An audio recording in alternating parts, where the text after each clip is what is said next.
romaine. Alors si j'ai bien tout compris, on a quand même pas mal de petites missions qu'on n'avait pas encore fait. Donc oui, la dernière fois on est tombé sur elle. On l'a sauvée.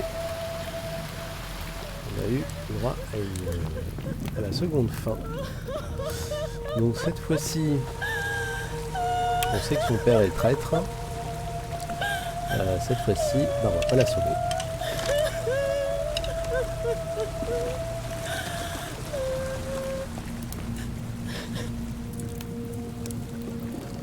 Allez, c'est parti.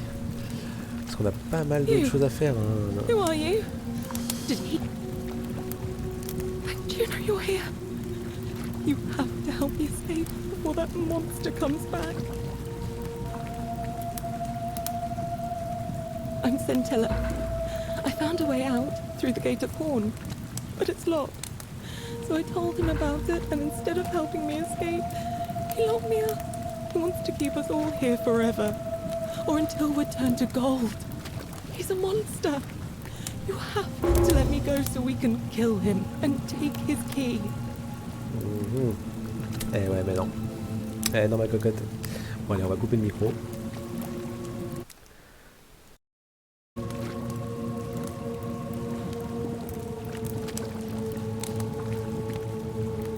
I don't know. He said the gods are on his side because they don't want us to escape either. Behind me, there's an aqueduct tunnel bringing water from outside the city, so it should lead us outside. The only problem is it's barred by a heavy locked gate, and he has the only key. Sentius, my adoptive father. Furies, help me. I'll castrate and crucify him. I'm going to take that key from around his neck, even if it means cutting his throat to get it. I'm done caring about the golden rule. I just want out. Help me, and we can escape together. There won't be enough time. Just you and me. What do you say?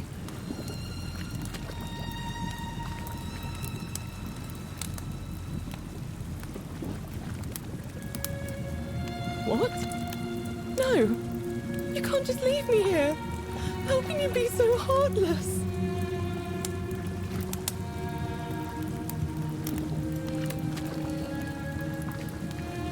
I hate you. I spit on you. I hope Dis drags you to Tartarus.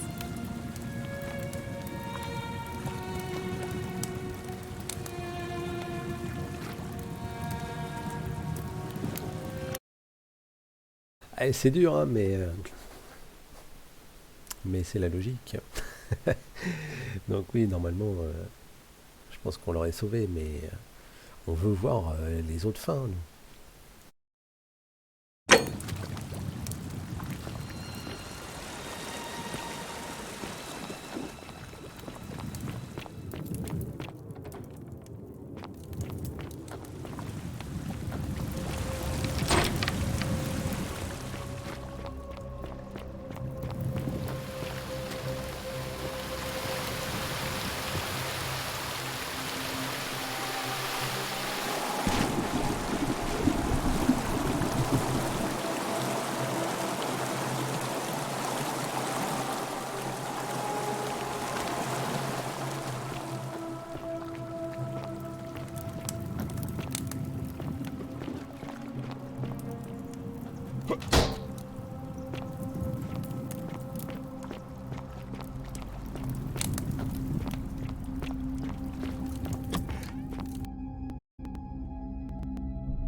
Whatever are you wearing? Oh, I wish Horatius... Oh, you... Oh no, that's Scintilla's. The question is, what was it doing in the cistern? A skeleton? Oh gods, you mean she's...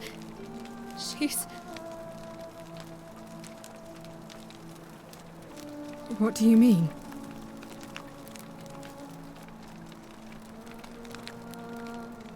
But didn't Domitius say there's some kind of creature down there that killed and ate Hannibal? Could it not have attacked her too?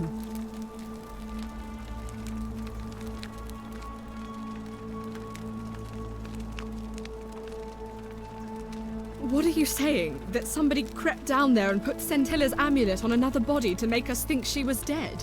Why would anyone do such a thing?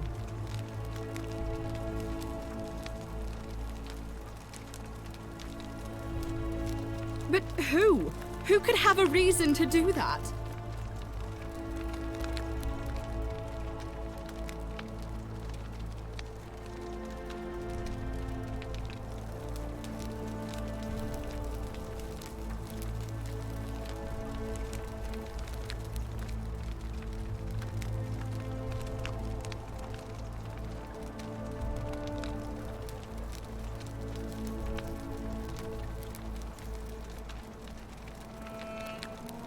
That is an extremely serious accusation.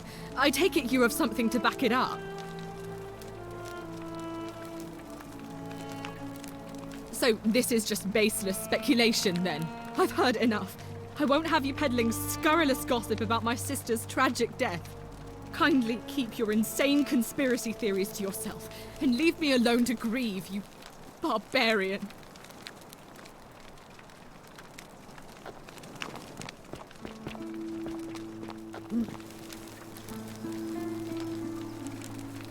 We're finally alone. I assume you already know who I am. May I... A curious... No. We have? Is that about right? You broke it.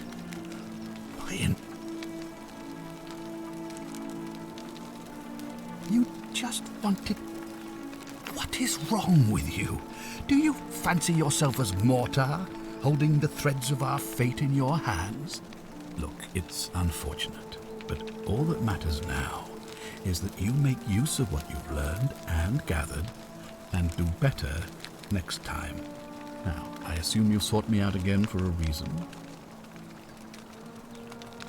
Me? What are you talking about?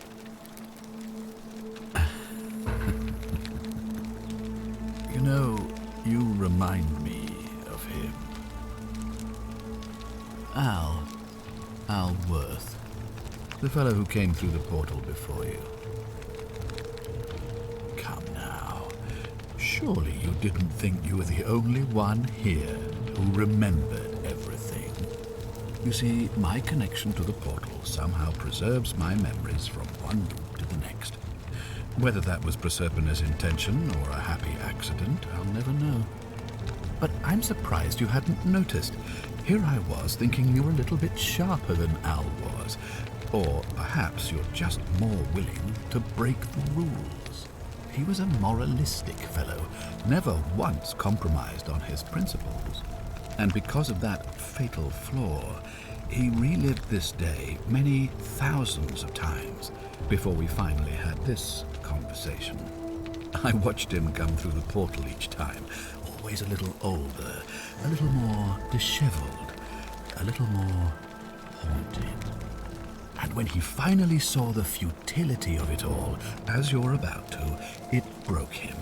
He drank a jug of wine, tied a noose around his neck, and took his own life, just before he was shot with a golden arrow.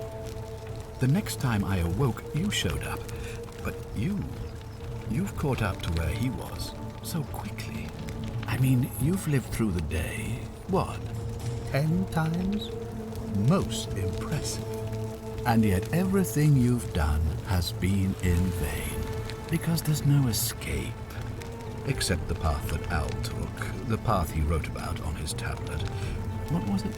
Ah, yes. Best to take your own life now. So, you discovered my secret. So what? What are you going to do about it?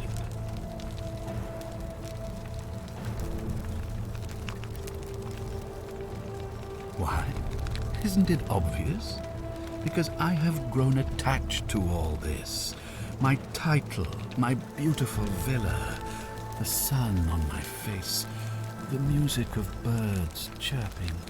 And as long as this day keeps repeating itself, I get to enjoy it all, over and over again, for eternity. Don't you see?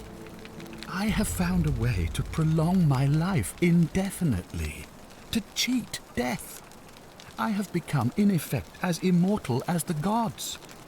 Can you honestly say you would not wish the same for yourself? And why would I agree to that?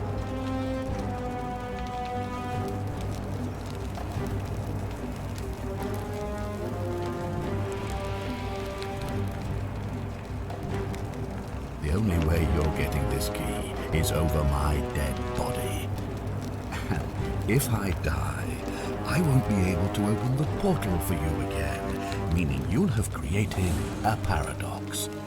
You see, it was my actions that brought you to this point in time. So if you kill me, you'll stop me from doing so, and you being here will be an impossibility. That means if I die, you'll be flung back to your original time, having caused the deaths of everyone here, and you'll never be able to undo it. Is that what you want?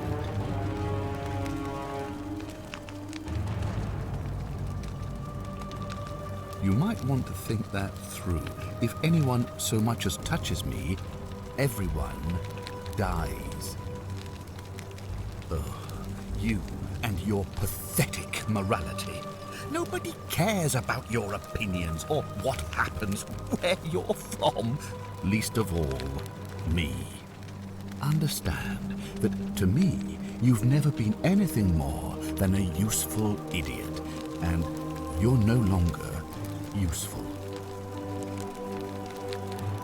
I certainly hope not. In fact, I want it to go on and on forever until you wither and die like Al did, and the gods send yet another useful idiot to extend my life for me.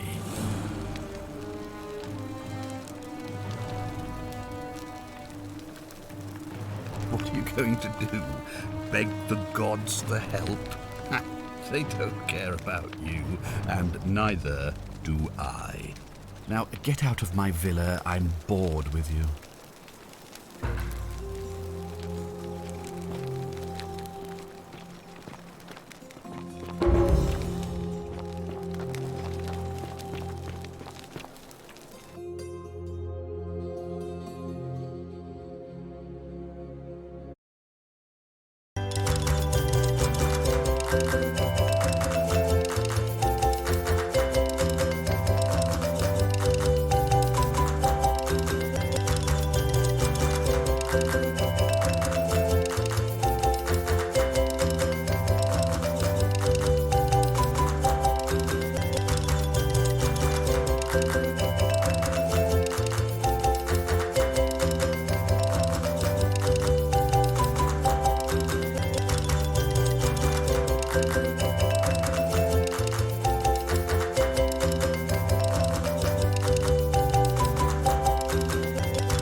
A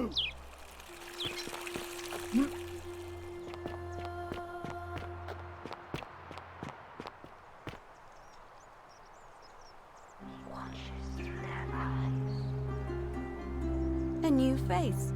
Oh. Well, I suppose we'd first need to figure out which god that is.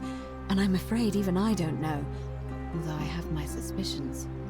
This might sound like a strange question, but please, humor me. How did you find your way here? Karen, you say? And nothing about that name seemed odd to you?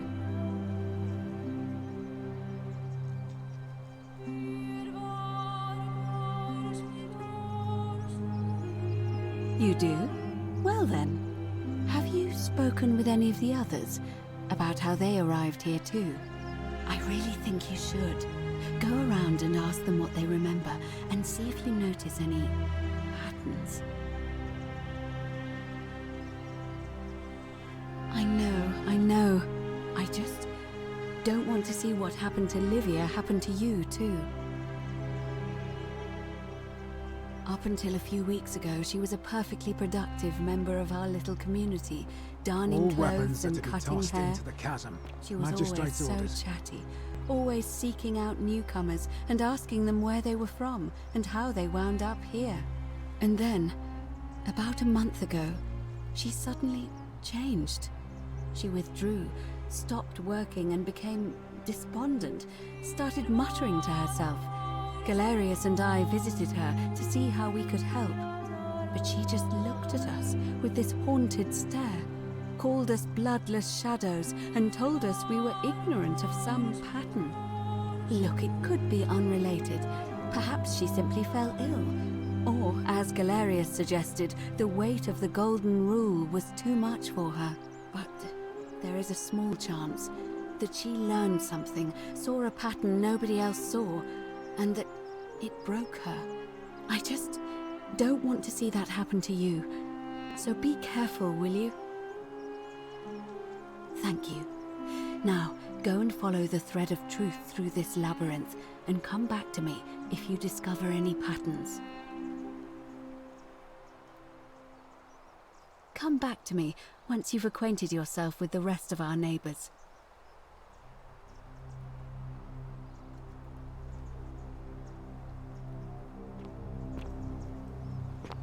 Keeping an eye on things, Horatius? As always, priestess. Any news about Scintilla, Navia, or Kabash? No sign of any of them, I'm afraid. But we do have a newcomer. Strangely dressed fella. Funny accent, too.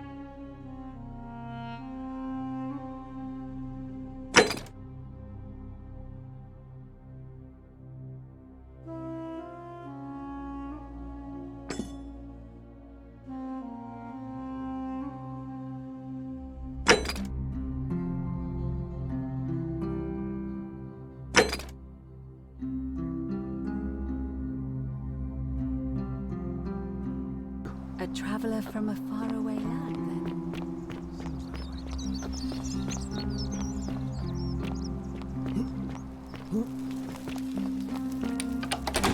Hello? Hello? Have we met before? You're going to let me out of here? Really? Oh. Please. I hate it here. It makes me very sad. You're mean. I don't like you.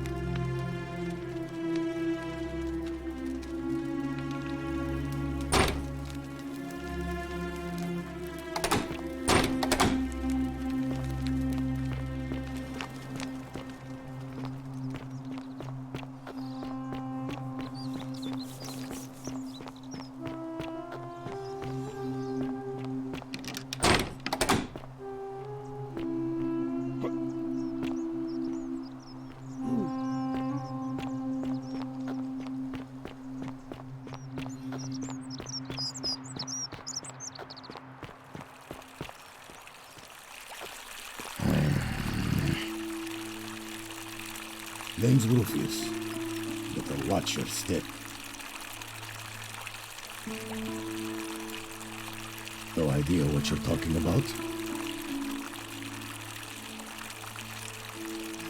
Yes, so what? What are you going to do about it?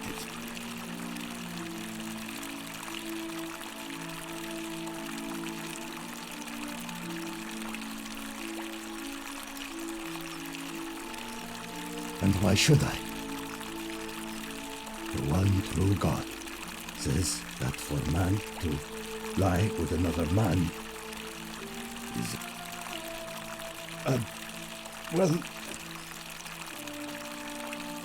Well, I wouldn't get so angry if he wasn't so... you know.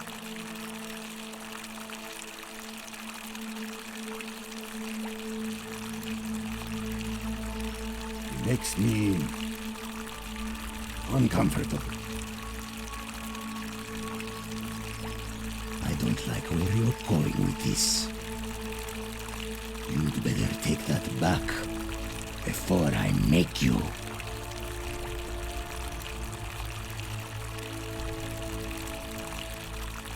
I have no idea what you're talking about. Unless you want your jaw broken, I think it's best if you don't ever talk to me again.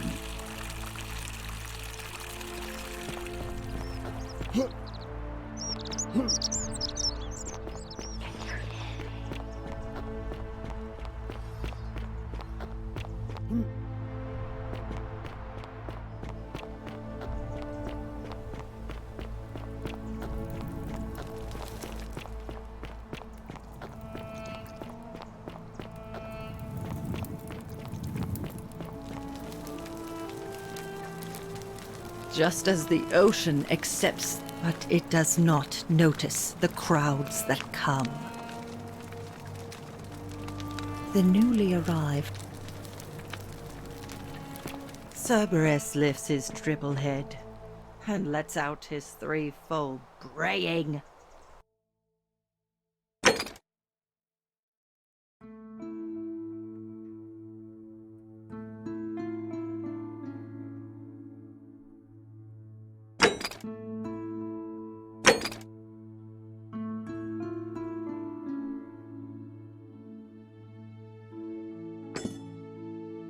Livia, would you stop muttering like Medea over a cauldron? You'll scare away my customers.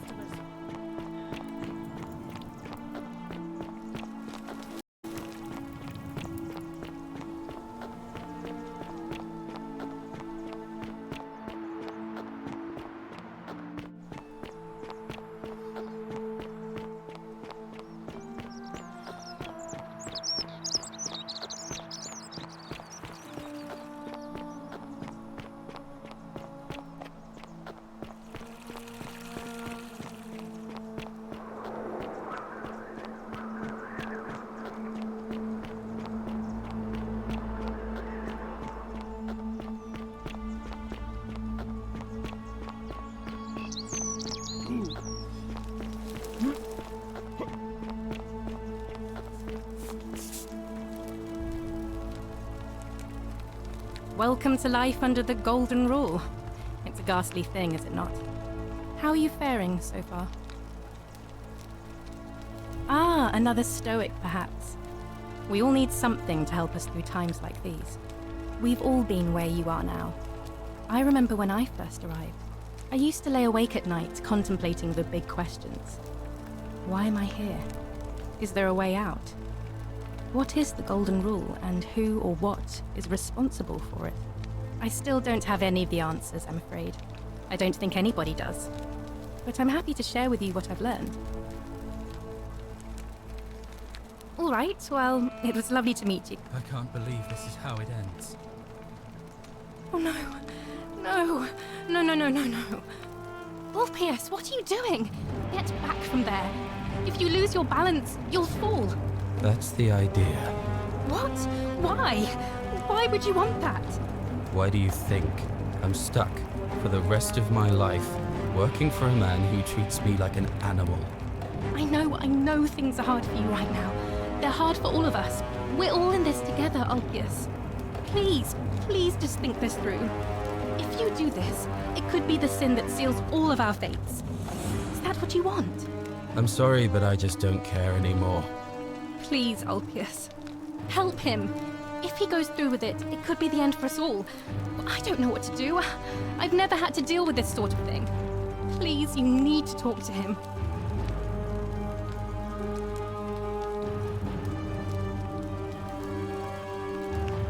Thank you. And please, choose your words carefully.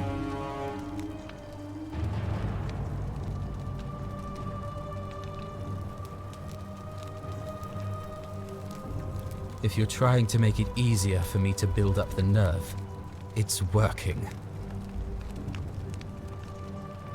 Let me guess. You're going to lecture me on how suicide is a crime against the Empire. You know about that?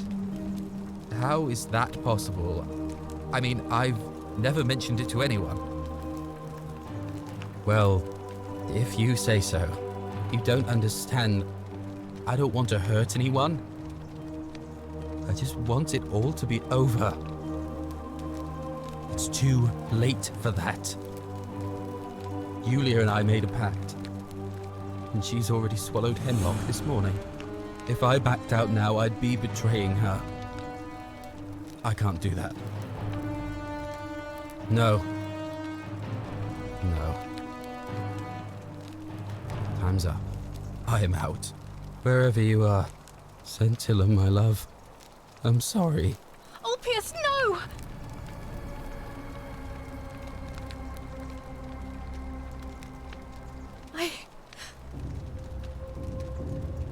I'll have to let everyone...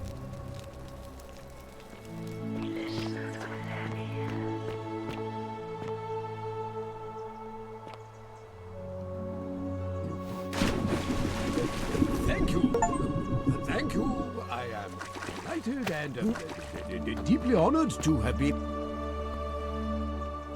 Did you just leap into my villa from the balcony 100 feet above? That was either extremely reckless or impressively clever. Well, why have you risked life and limb to see me?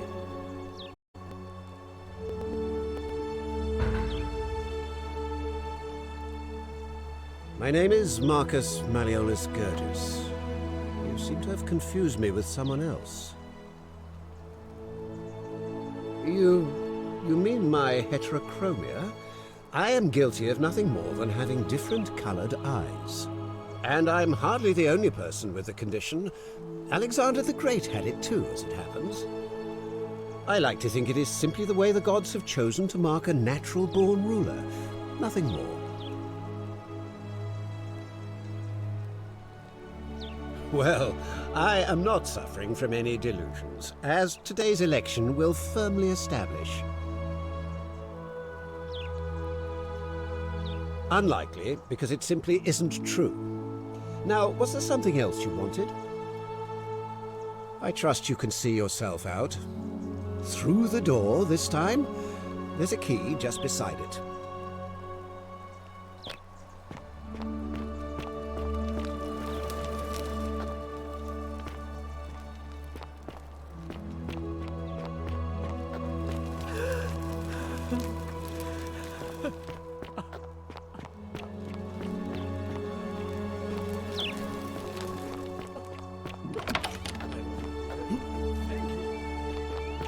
So you survived the system.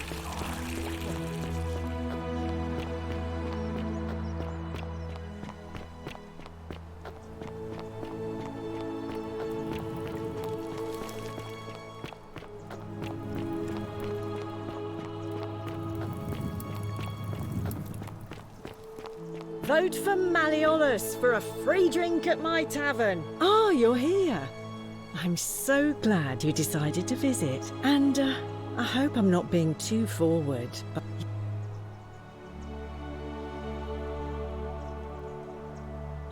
coming on a bit strong, don't you think? I take back what I said. All right.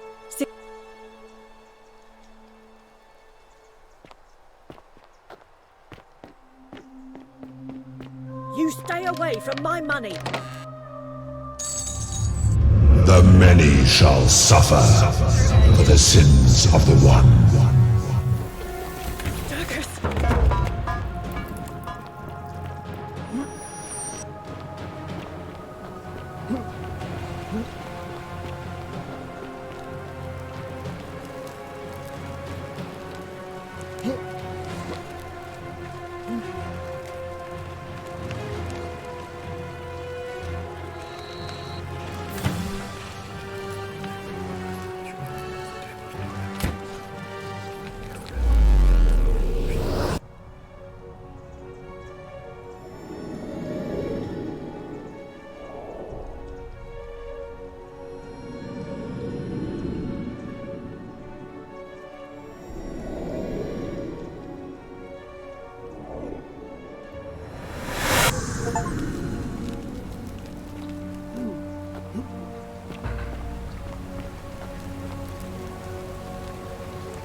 Salve, friend. Mind telling me who you are and what you're doing with that bow on your back? Oh, sounds serious. I'm listening. Yulia? Oh no. All right, I can do that. Poor guy. My uncle was a victim at Rheumatism's altar, and he ended up killing himself. All right, got it.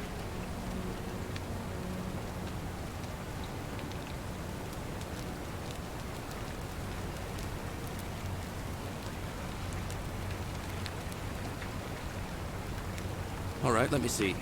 Stop Fabia going in, but send the new arrival to the empty shrine. Understood.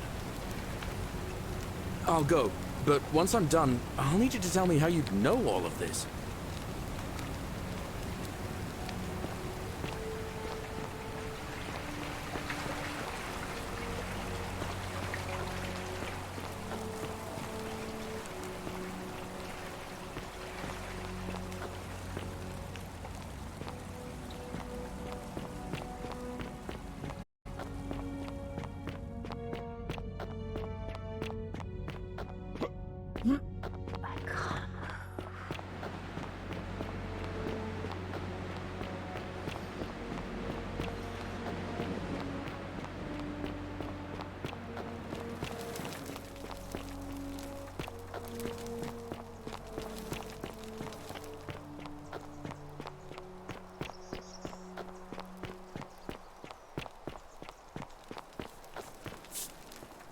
Salve, friend. Welcome to life.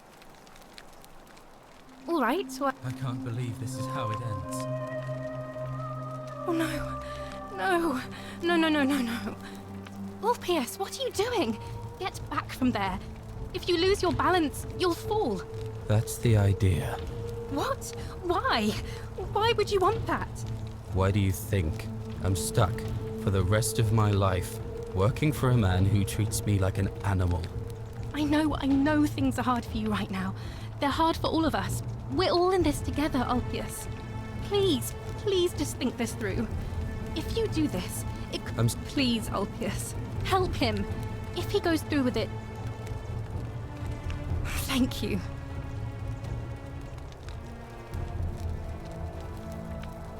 If you're trying to make it easier for me to build up the nerve, it's working. Let me guess. You're going to lecture me on how suicide is a crime against the Empire. You know about that? How is that possible? I mean, I've never mentioned it to anyone. Well, if you say so. You don't understand. I don't want to hurt anyone. I just want it all to be over. It's too late for that. Yulia and I made a pact, and she's already swallowed hemlock this morning. If I backed out now, I'd be betraying her. I can't do that.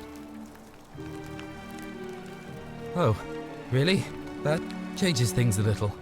But we're still in debt bondage to that monster.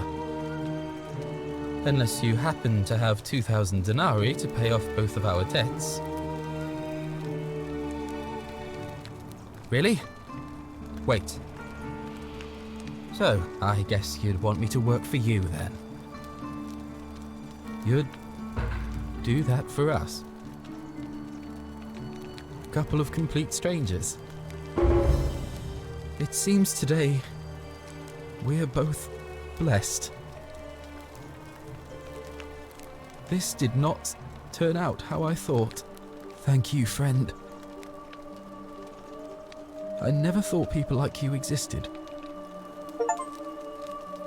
Thank you. I'll go and pay off our debts immediately. I just wish there was some way I could repay you. But I have nothing but the tunic on my back. I'll go and take care of things with Malleolus and tell Yulia the good news. Thanks again, friend. I'll never forget what you did for us.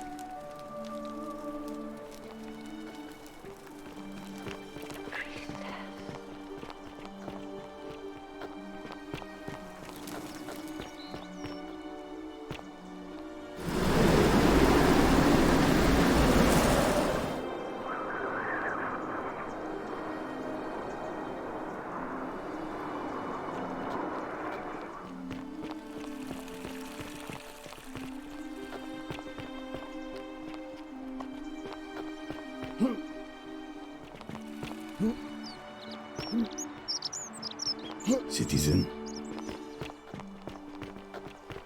A golden bow, just like Apollo Yulia. and Diana's.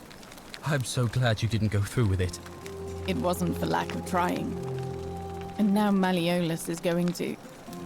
Wait. Why do you look so happy? We're free. Malleolus just released us and we never have to set foot in that villa again. What? How? The newcomer arranged it somehow. Really? That's... incredible. Oh, what a relief. I don't know what to say. You don't need to say anything. Just rest up, get your strength back, and we'll celebrate properly when you're ready. I will. Thank you, Ulpius. I will.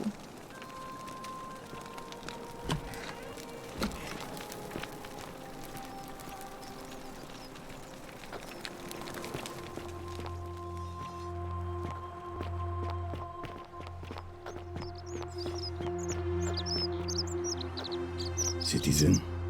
Name's Rufius. Salve. No idea what you're talking about. Look, I know that's not an excuse for how I acted. But it's the truth. But with the willow bark, I'm already starting to feel like myself again. I'll leave him alone from now on. It's not as if I was ever going to hurt him anyway. I was just lashing out. I'm going to go and clean up the graffiti. Just forget this ever happened. Will you?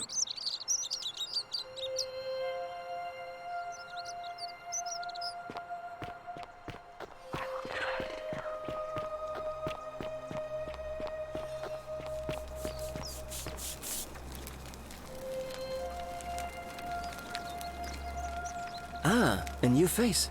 Salve, and welcome to our little community. I hear we have you to thank for saving Julia's life. I'm glad you arrived when you did. What demon or spirit told you about that? You went snooping in his place? That was risky. We're lucky you didn't cross any lines. Have you spoken to him about it? Really? How did you manage that? Poor fellow. I've heard that can really mess with a person's head. Well done for figuring that out. Really? That's promising. I'll keep an eye out for him. Nice to talk to you.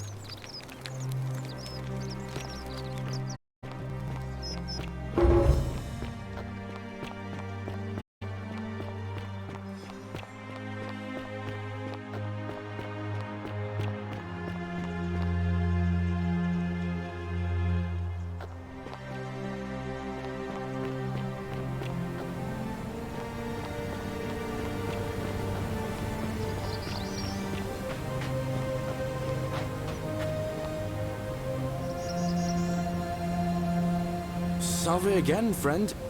How is it possible that you've just arrived here and you already know everyone and exactly what's about to happen to them?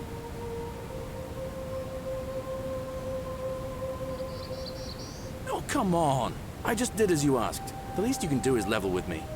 I'll keep it between us. I promise. You're toying with me, right? Wait, you're not kidding, are you? That's the only way you could have known. You're a bit like... Oh, what was his name? Sisyphus was a Greek king a long time ago. He was forced to push a great boulder up to the top of a hill.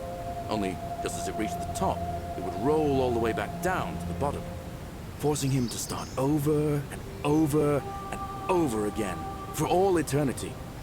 Just like you. Actually, now that I think about it, there are a bunch of old stories about the gods punishing people by making them do the same. Tantalus was made to grasp at fruit on a tree he could never quite reach. The Pleiades had to keep fetching water in a sieve. Oh, and Ixion was strapped to a wheel going round and round forever. But, on the bright side, at least you're not stuck in the underworld like they all were. Anyway, I don't know which god you managed to upset to get yourself into this position, friend, but you seem all right to me. So, I'll tell you what. I'll keep doing whatever I can. Oh, that's kind of you to say. Now, I'm going to keep your secret. Although, it's not as if I'll remember this next time we talk anyway, right? Oh, and if our conversations ever start to annoy you, just tell me you're busy. I know when I'm not wanted. May fortune smile on you, friend.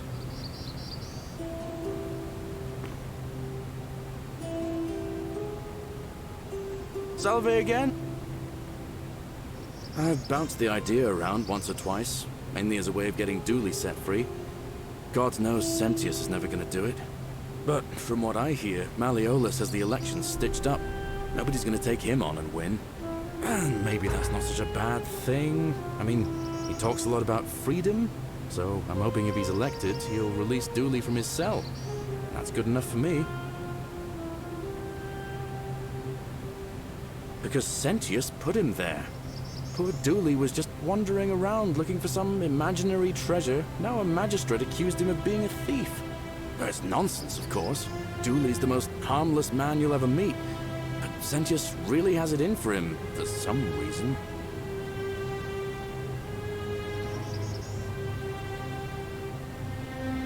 And how could you...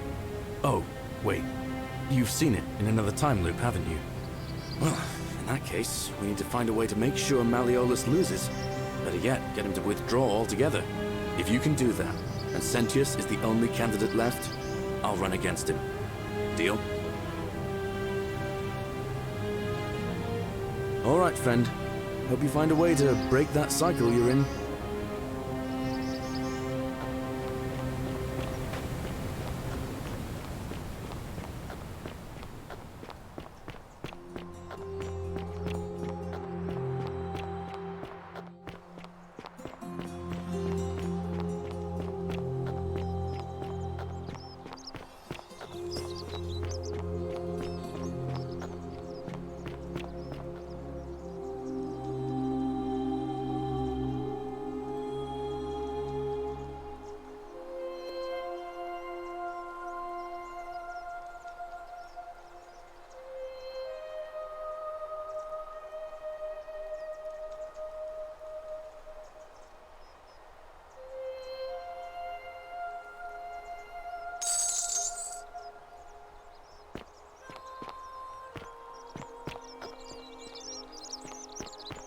Whatever's in that great temple up there... Hello there, friend.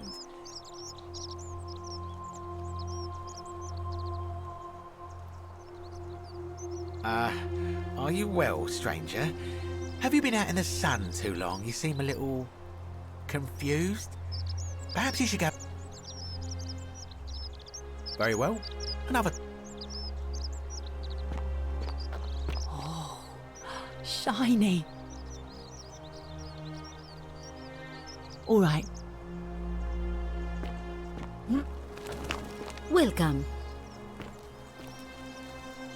Feeling all right? That's a shame.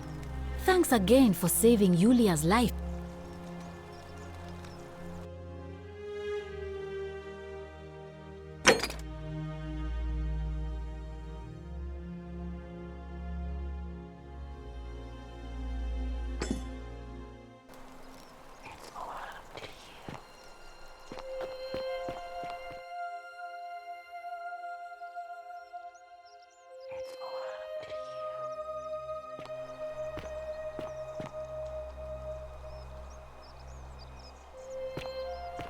Isn't the great temple majestic?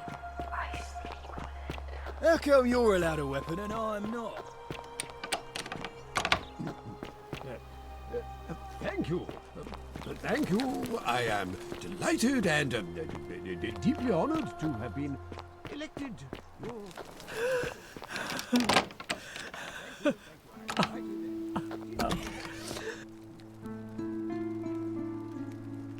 I'm not so... Talk. What business could you possibly have with me?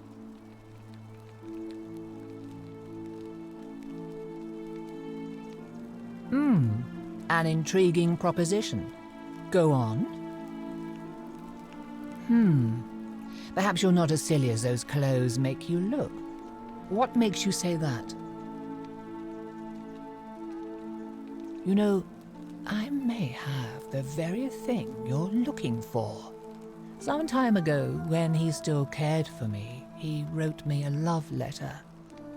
Only, he used the wrong name. Now, addressing one's wife by the wrong name is not unheard of among philandering Romans.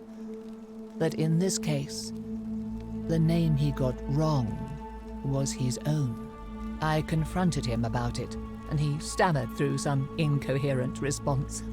I let it go, eventually, and yet questions have lingered in the back of my mind ever since. But wait a minute. Why exactly are you helping me? Oh, aren't you charming? I'm quite sure my husband would seethe with impotent rage if he overheard you say that. I love it. It seems our interests are aligned. I imagine knowing his true identity will give me the leverage I need to manage him appropriately. But first, I need you to do something for me. I want you to bring me some wine. Just one small urn should do it. Oh, don't look at me like that. I know this must be hard for you to wrap your sweet little pleb head around. So what do you need me to spell out?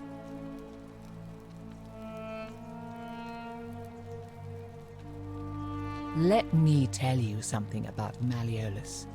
He talks a lot about freedom, but what he doesn't tell you is that he means freedom for men. After all I've done for him, counselling him through his entire election campaign, and he had the audacity to lock me in here. He said it was for my own good, and that my drinking was unbecoming of a lady, let alone the wife of a magistrate. I'll show him unbecoming. Tonight, at his victory party, I'm going to get good and merry, and if he tries to discipline me again, I'll threaten to expose his true identity in front of everyone. I am so looking forward to it.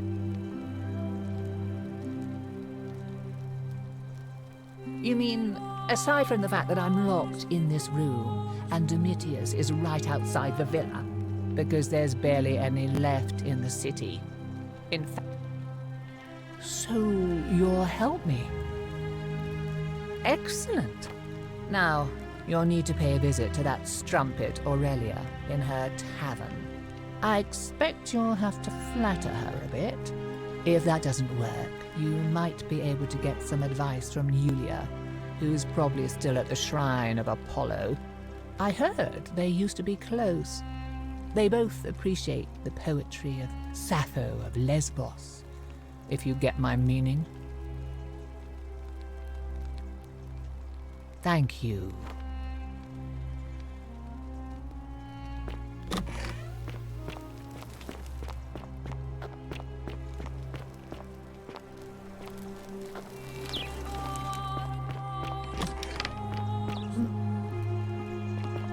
Oi! How did you get in there?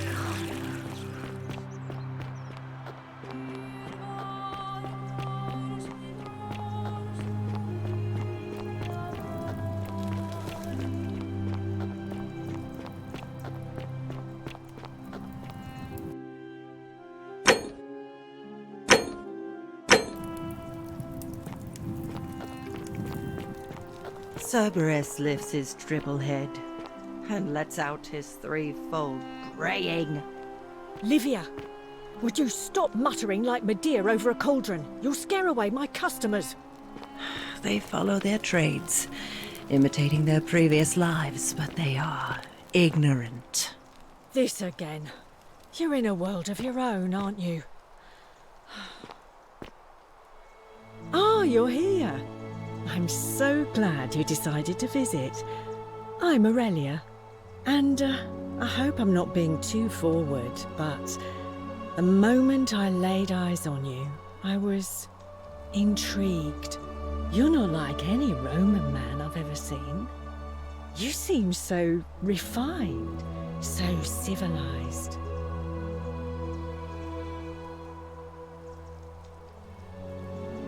What was that? Some kind of joke? If it was, it wasn't funny. I take back what I said. Suddenly, I don't find you so intriguing anymore. Let's just forget that ever happened, so we can at least do business.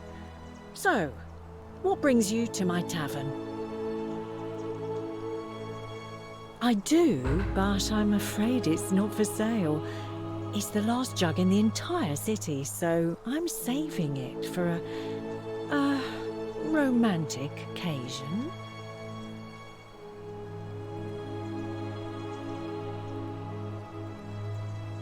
Really? That's your move? Honey, I'll admit I was intrigued by you at first, but then you had to go and open your mouth. Unfortunately for you, nobody gets a second chance at a first impression.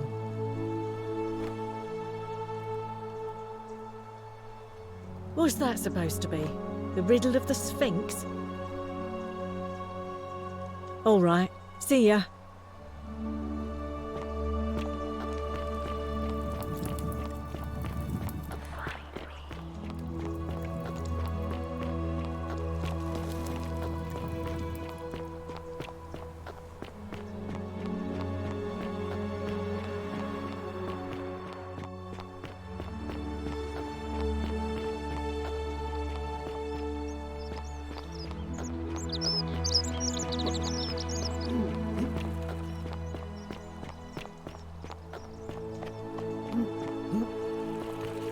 Be careful who you trust. Sorry, I'm still a bit out of it. Galerius just saved my life. Was there something you wanted? Lucretia says I'm supposed to rest.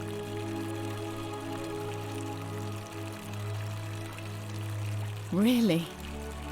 You're going to give that snake a taste of her own medicine? I'm in. What do you need? Ah, so you need to sweep her off her feet, then? Is that it? I think I can help you with that. As much as it disgusts me to say this. We were sort of involved before she betrayed me. So I know her better than anyone. The thing you need to know about her is this. She's obsessed with money. An ostentatious display of wealth probably wouldn't hurt. One more thing, and I feel dirty saying this. She keeps a journal upstairs in her room, beside her bed. If you could somehow take a look, that might tell you how she thinks.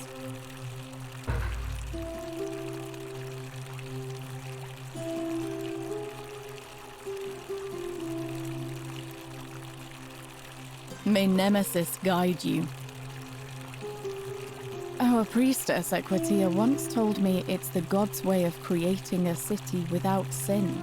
But if that's the case, then whichever god is responsible for it didn't think it through. I mean, all it really does is make bad people better at hiding their sins, and good people too frightened to stand up for themselves. I've seen Malleolus, Claudia, and Domitius make grown men cry. Romans. They don't cry easily. They've never physically hurt anyone. But the point is, they don't have to. They've got people running scared because everyone knows Malleolus is the favorite to win today's election. Really? Then I hope fortune smiles on you, friend. All right. Goodbye.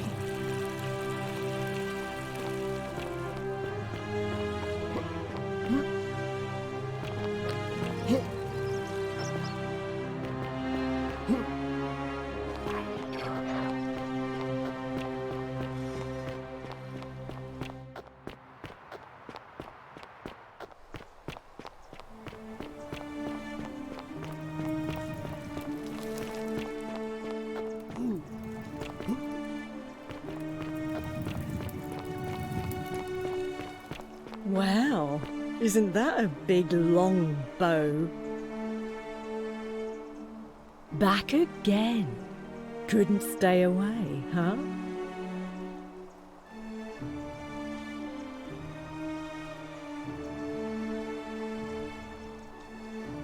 All right, see ya.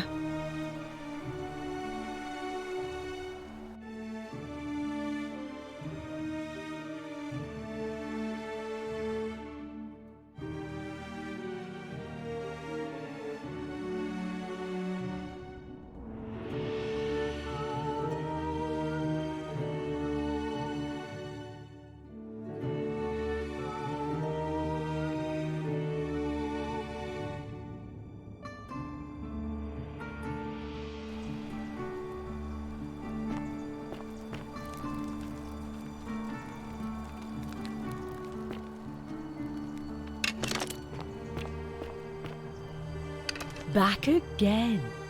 Couldn't stay away. I do, but I'm afraid it's not. Everything except this. Sorry, sweetheart. Well, even if you could get into my locked cabinet, and you can't, you'd be breaking the golden rule, wouldn't you, silly? Good idea. You had your one and only chance and you blew it. All right.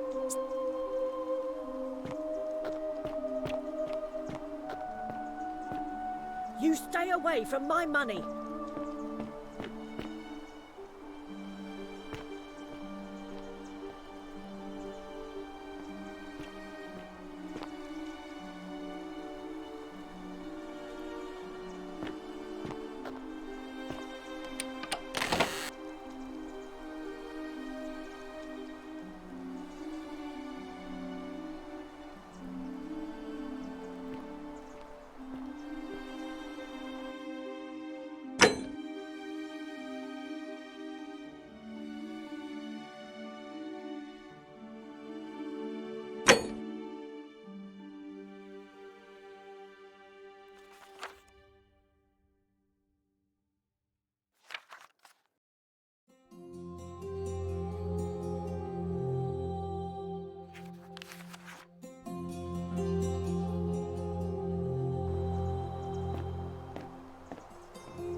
Wow, isn't... Unless you want me to slip some hemlock into your next drink.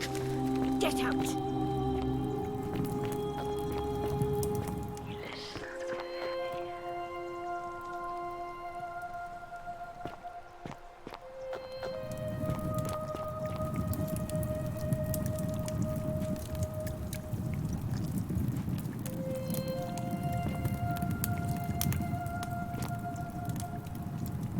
Oh, do us all a favour and drink hemlock, Caput Murder.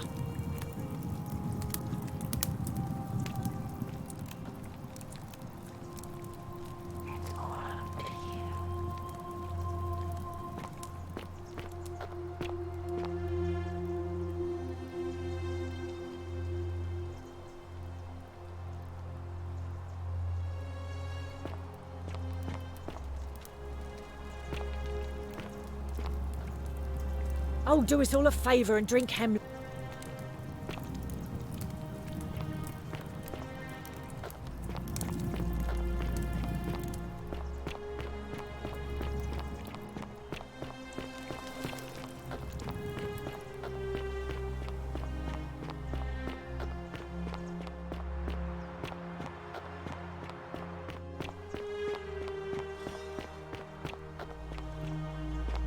Keep an eye That's out for quite an Centilla, would you? impressive bow you have there. Just like Diana's. A new face.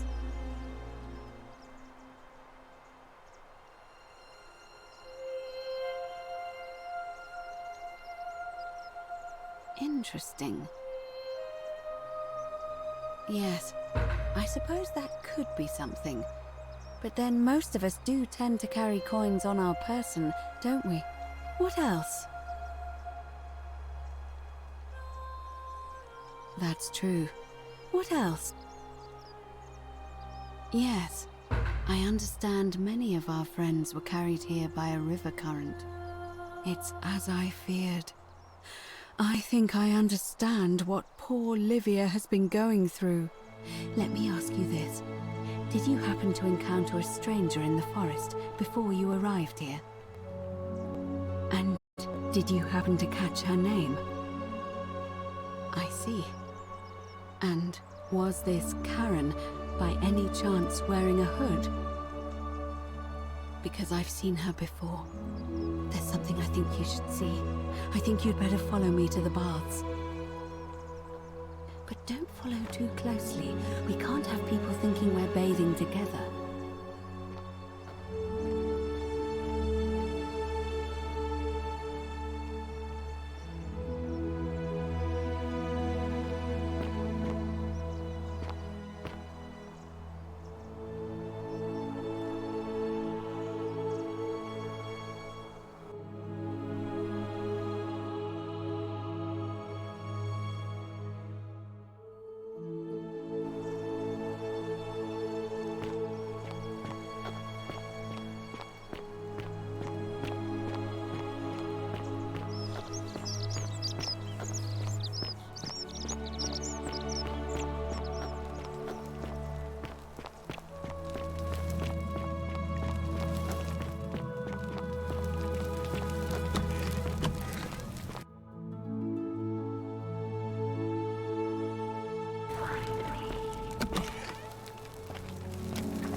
we'll talk.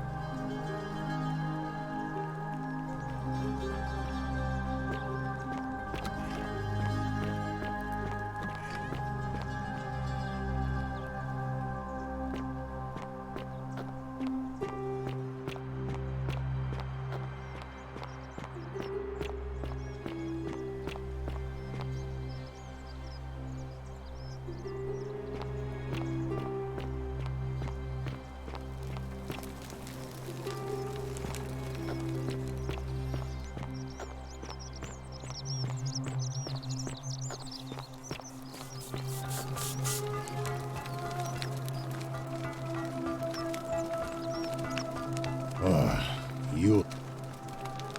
See you around. Salve.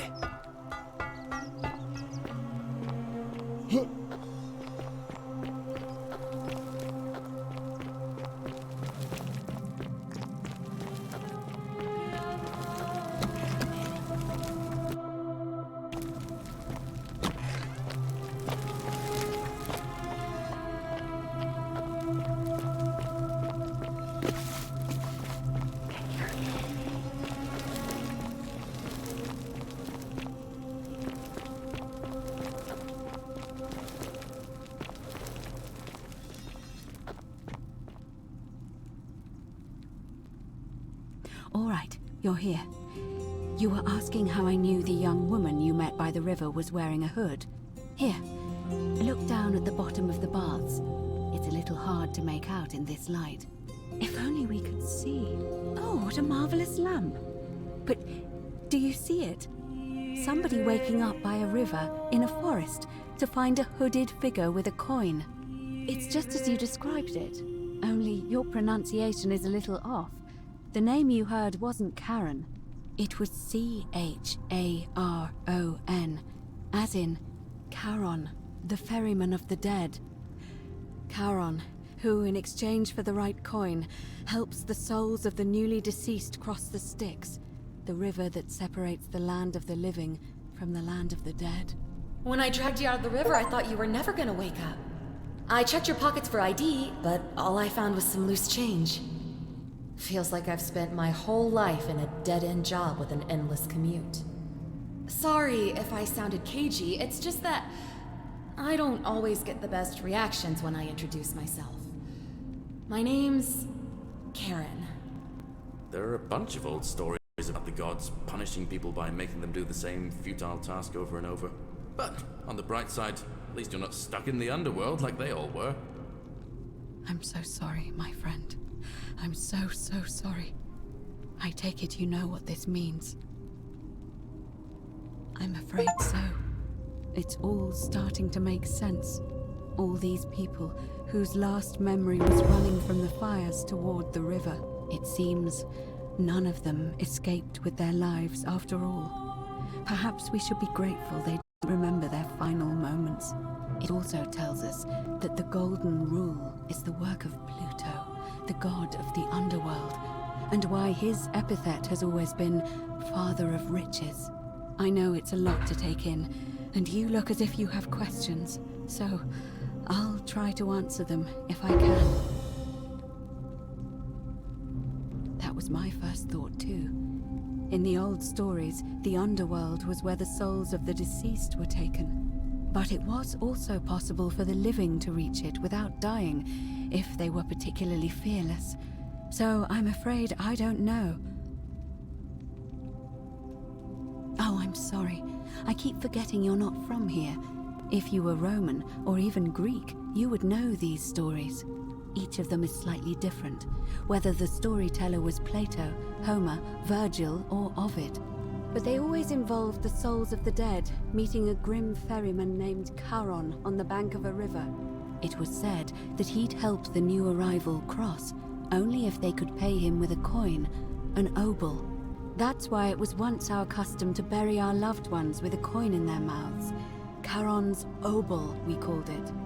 Of course, an obol was a kind of Greek coin, because we inherited this knowledge from the Greeks. To be fair, the ferryman isn't exactly as the poets described, and he She? They? They seem to appear to different people in different guises. You say you saw a young woman named Karen with a hood. And I once heard Kabash mention a stranger in a ram headdress named Kerti. And Rufius described meeting a stranger named Kumut Tabal wearing an eagle headdress. But whatever form this stranger took, they were always wearing a hood of some sort, and their name always began with a K sound. I suspect the only way you'll solve this riddle is if your paths cross again. Good question. Let's see. In the stories, Charon would always require a coin as payment for passage across the river, but that never made any sense to me. What does an ancient immortal being need with coins? In our case, it seems Charon didn't take the coins we had. He or she merely checked we had one in our possession. So, maybe there's something special about the coins each of us had on us. That might explain why we wound up here, but so many others did not. No. I mean, I had my suspicions, especially after Livia's ramblings, but I would never have figured it out without your help, I promise you. Now that we know where we are, we have to figure out what to do about it, if we don't want to be cast into gold for eternity. We don't have much to go on, except the old stories. I remember 4 in particular about heroes in the underworld. Hercules, the demigod and son of Jupiter. Orpheus, a Thracian poet. Sisyphus, a king of Ephyra. And Aeneas, a Trojan hero. Hercules was able to leave the underworld because he cowed its god with his strength. Sisyphus and Orpheus both relied on their wits instead. They persuaded the goddess of the underworld, Proserpina, to help them escape. And finally, Aeneas was able to escape with the help of a spirit guide, who led him through a secret gate. So it seems you have 2 options: to confront the god of the underworld head-on, or find a way to escape with the help of Proserpina or some other guide.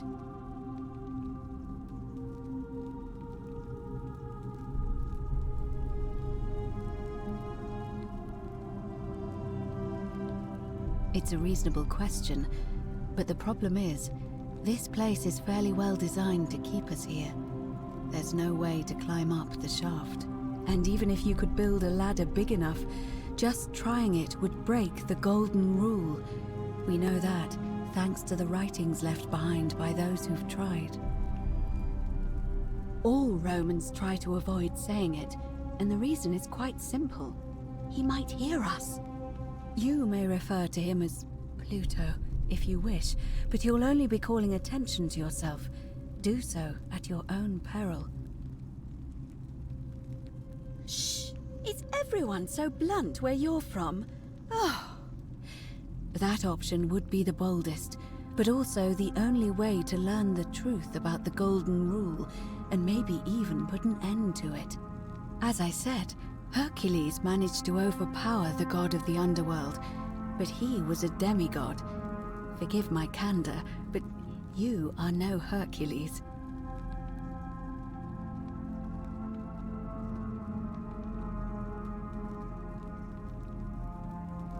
I'll admit, you do seem different to anyone I've ever met. And even that lamp of yours looks like something Prometheus might have stolen from the gods. So, if you want to confront him, I'll help you as much as I can. Who knows? Perhaps your name will be uttered in the same sentence as Hercules one day. But first, you'd need an audience with you-know-who, and for that, you'll need to enter the great temple overlooking the city. The problem is, the door has been sealed shut for as long as I've lived here, and there doesn't even seem to be a keyhole. I suspect the answer lies in the desecrated obelisk in front of it. I'm not sure if you noticed, but there are 4 plaques missing from its base. It looks as though somebody, or a series of somebodies, forcibly removed them, and in doing so, dishonored and angered our divine keeper. If you could recover and replace all 4 of those missing plaques, I imagine he might be willing to receive an audience again. It's the towering stone monument with 4 sides and a pyramid-shaped head that stands before the great temple, a dedication to the god of this place. You'll find them all over Rome, but of course they were looted from Egypt many years ago. It seems one of them made its way here too, although how is a mystery. However, this one is unusual in that each of the 4 sides is decorated in a different style: Roman, Greek, Egyptian, and another I don't recognize. That means you'll need to recover 4 different plaques: Roman, Greek, Egyptian, and a 4th, a mystery plaque. Good question. To answer that, we first need to ask who would have defaced the obelisk in the first place. It would have had the god's name engraved into it, so it may be that whoever desecrated it wanted that name to be forgotten. And there's only one group of people I know of who might want to do that. There's a cult in Rome that often argued there is only one true god. Theirs, of course. They've been known to start fires, as well as deface religious monuments whose existence challenged their beliefs. If I were you, I'd go looking for them. Of course, they've all been in hiding since the fire last year, so finding them won't be easy. But I did hear a rumor they have a secret shrine somewhere in the city. Perhaps, if you could find that, you might be able to recover the Roman plaque. I don't know. But perhaps you should begin your search with the local Greek fellow, Georgius. His store is in the Forum. Perhaps Kabash, our Egyptian resident, will be able to tell us. Unfortunately, he disappeared weeks ago. But I did hear Aurelia is peddling rumors about him at the tavern, so perhaps you could talk to her, or just take a look in his room. I'm afraid you're on your own with that one, but perhaps finding the other 3 will illuminate the way. As I mentioned, both Orpheus and Sisyphus were said to have persuaded Proserpina to help them escape, and Aeneas was guided to the exit. The problem is, those are the stories of a poet, a self-aggrandizing king, and a brawler about their own heroic deeds, so they should be taken with a grain of salt. First, Proserpina. What we do know about her is, well, it's a grim tale. It's said the god of the underworld abducted and dragged her here against her will, forcing her into marriage.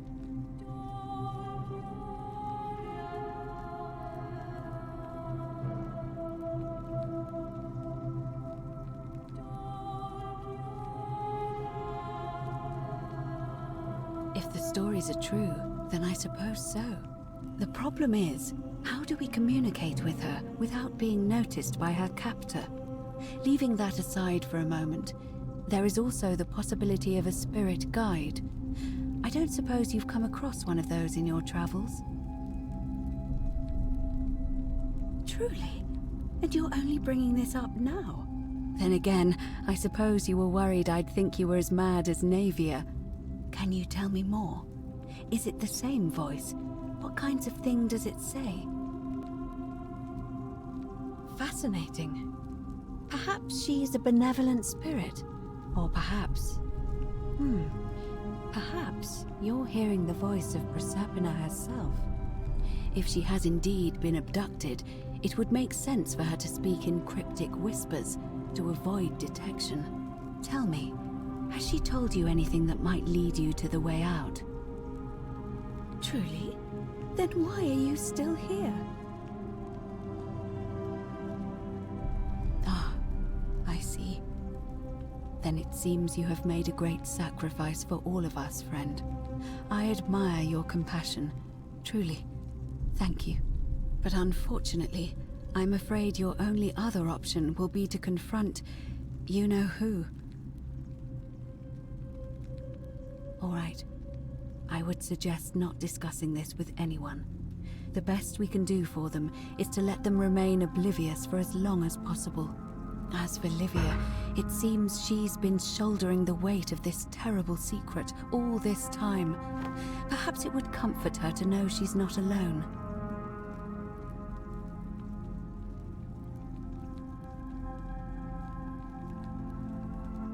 In any case, time is of the essence, so you'd best begin. May Fortuna guide you. Although you may not need her with Proserpina on your side.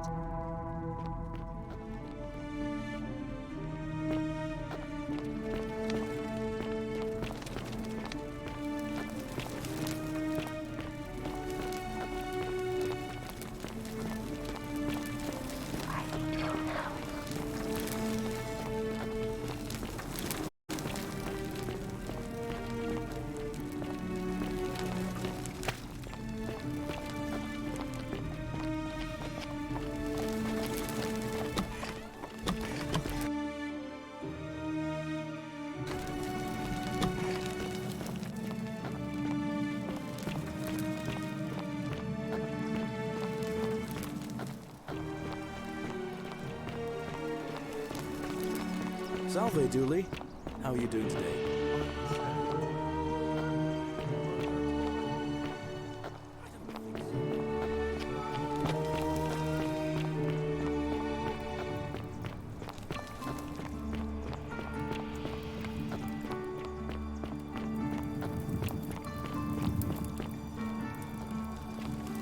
You, Tantalus, cannot catch the drops of water, and the tree you grasp at eludes you.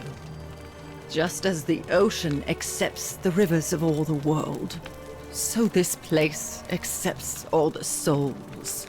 But it does not notice the crowds that come. Say it. Speak its name. Then it is true. I was right. I thought I saw it, but when the rest of them could not, I kept thinking I must have gone insane. I had to tell myself it was true over and over again, until I wasn't sure if I was deceiving myself. I must apologize if my words seem cryptic. I'd found comfort in reciting the Metamorphoses by our great poet Ovid. He gives such an uncanny description of this place. I cannot help but wonder if he himself came here. Would you like to hear it? I will do my best to remember the relevant verse. There is a downward path, gloomy with fatal yew trees. It leads through dumb silence to the infernal regions.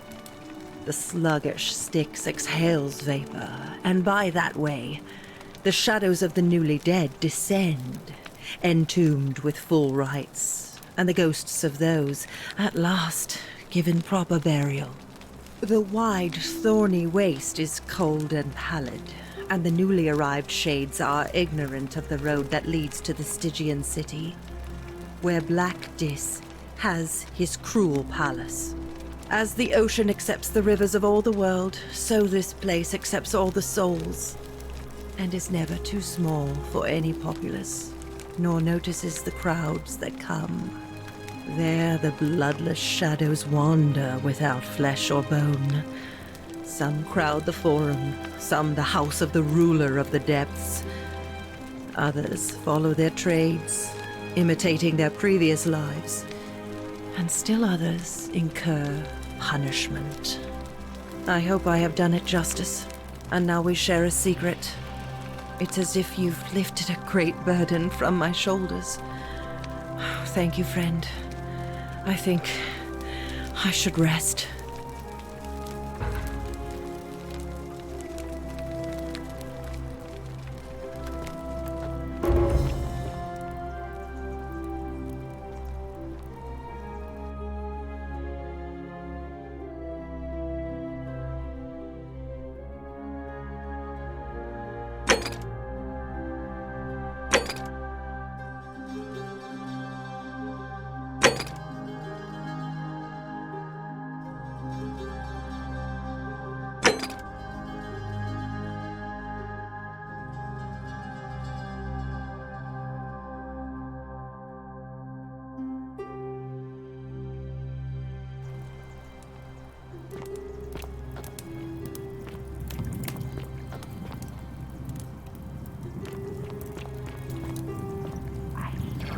Oh, do us all a favour and drink hemlock, Cap.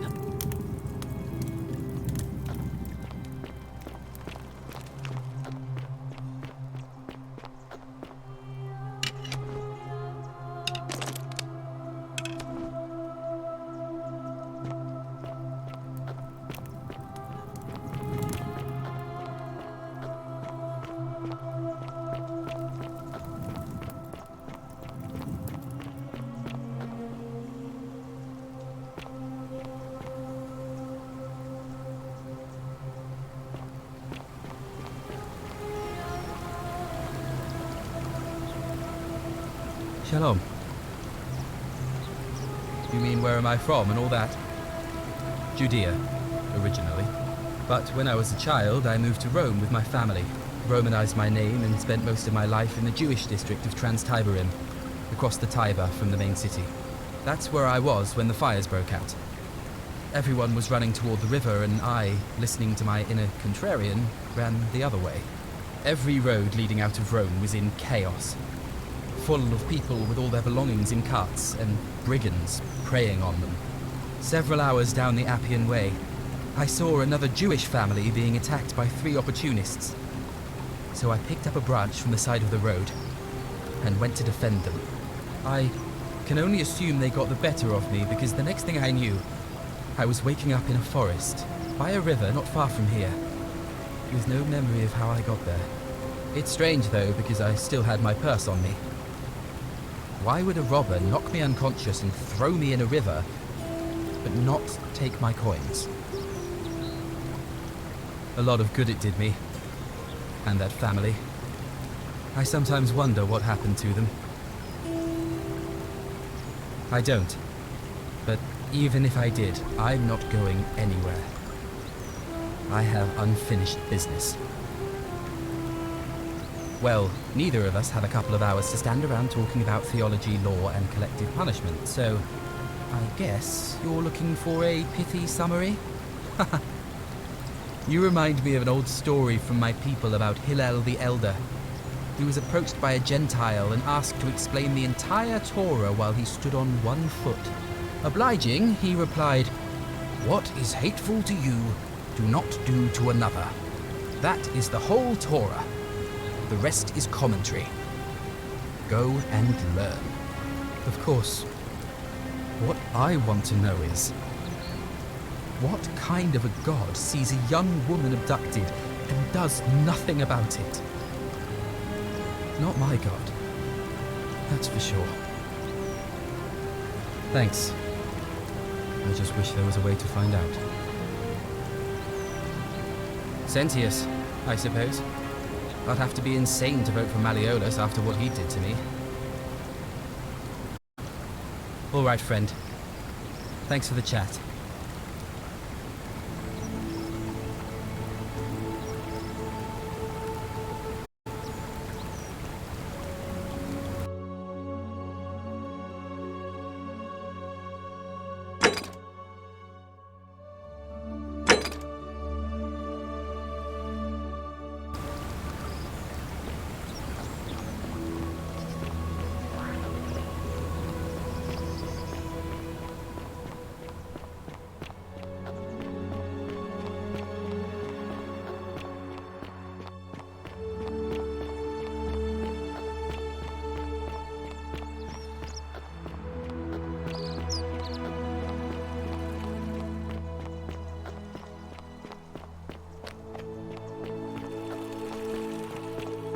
Be careful who you trust.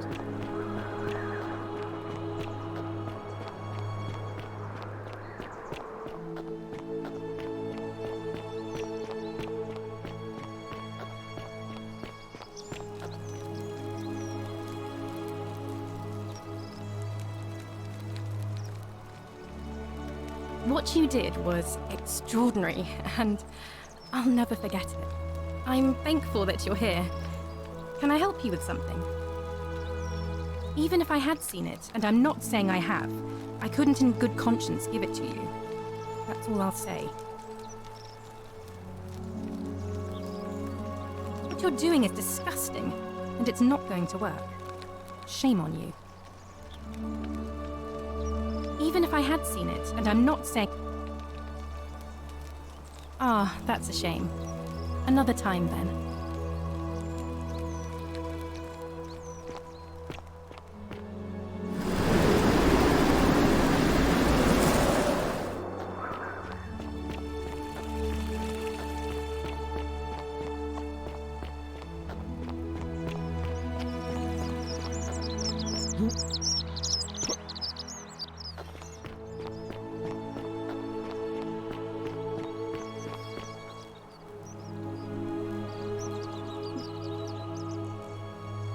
My friend, your words intrigue me more and more, but... And in a city full of Romans you are asking me? Because I am Greek. Let me tell you something about Greeks and Romans. My name is Georgios, yes, but the Romans, they do not care. They hear me say Georgios, and they think, ah, he must mean Georgios. Good Roman name. They do this all the time. They see us worshipping Zeus, they copy us, but call him Jupiter. They take Hades and call him Pluto, Persephone, Proserpina. I am flattered that they copy our ideas, but why must they change the names? Do they want credit for making it all up? Do they want to forget where it came from? At first, I pull my hair out.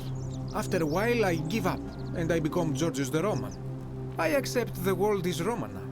Plus, I have no hair left to pull.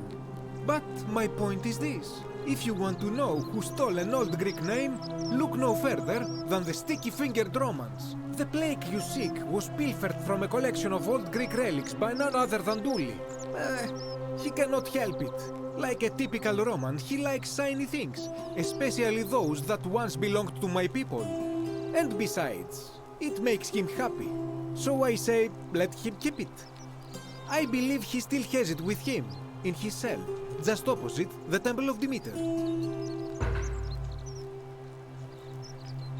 I hope that our paths cross again soon, my friend.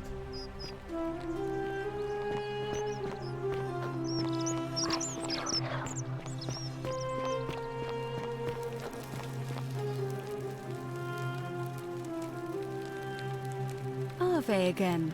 Did you...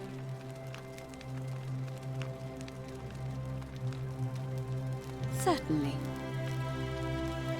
May Fortuna guide you. Hello? Hello? Do you like it? It's shiny, innit? It makes me happy just looking at it. Isn't But- the great temple majestic? If I gave it to you, then I wouldn't have it anymore, and I'd be sad. But it's mine, and I really like it.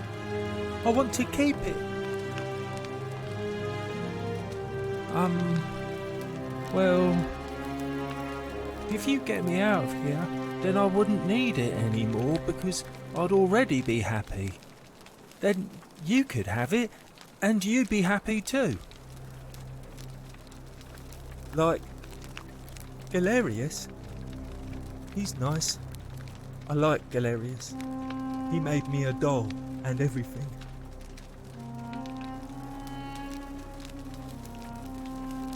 Yeah, Galerius will let me out. Then you can have my plaque and everyone will be happy. My friend Hannibal used to look after me. He said he always would. But then, he died. It was very sad.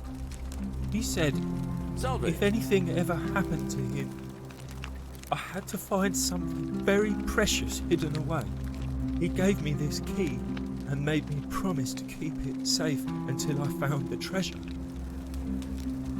But I couldn't find it. All I remember is he said something about the cisterns. But when I went up to the high one, they put me in here. Now nobody looks after me. Except my friend Galerius. And Ek, the priestess lady.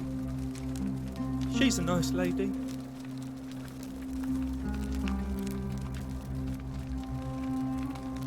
Gold? You mean treasure? My friend Hannibal, he said he'd all our amount. Bye-bye.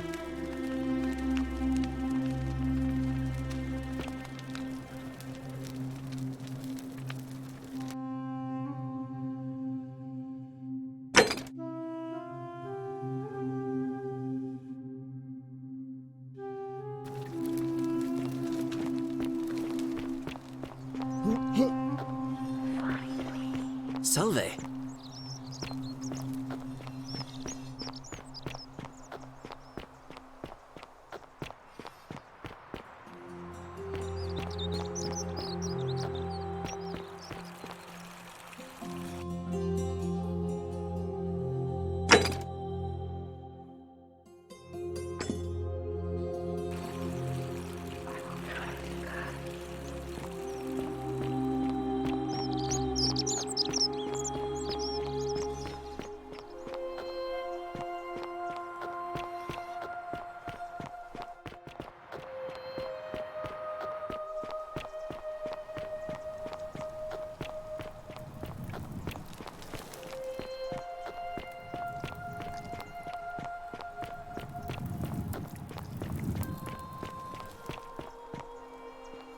Ah, you again. No idea what you're talking about. What? That was Galerius, not you. Oh, he got that from you? I guess you did help me then. Huh. I think I have seen that plaque. Sorry I lied. Can't be too careful these days. Head into the caves behind the theater. Turn right, then right again. Oh, and here. You'll need this key. You didn't get that from me. See you around.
That lamp!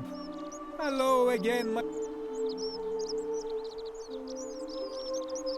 And in a city, my name is the plague you seek, he cannot help it. Like a typical, and besides, it makes him happy. I hope that our paths cross again soon, my friend.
You carry the gift of Prometheus in your hand.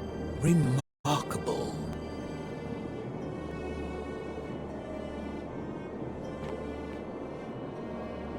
Welcome, welcome. May I ask your name?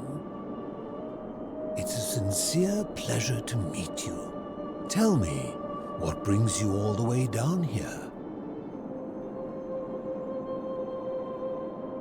Ah, yes, that cursed thing. I know exactly where it is. I will tell you everything I know, but first, a request. I have been living down here alone for many years, with nobody to talk to but myself. The one thing I long for above all else before I die is a good philosophical argument with somebody astute. I'm hoping that person is you. Let us find out with this simple question. Have you deduced the name of the god responsible for the Golden Rule? Excellent. I see you are indeed quite astute. Very few come to that realization before their time in the sun is over. Now, will you join me in a friendly Socratic dialogue? Wonderful. Then let me begin with a question. Would you say you know the difference between right and wrong?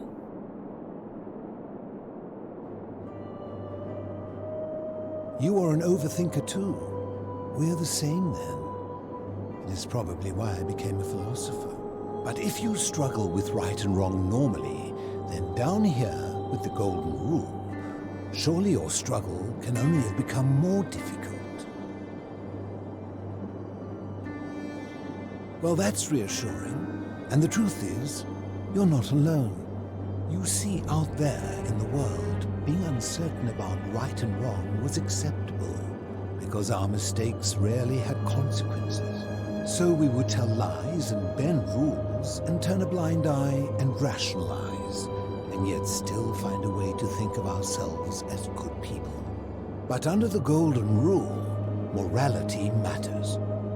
The slightest wrongdoing could result in a mass execution.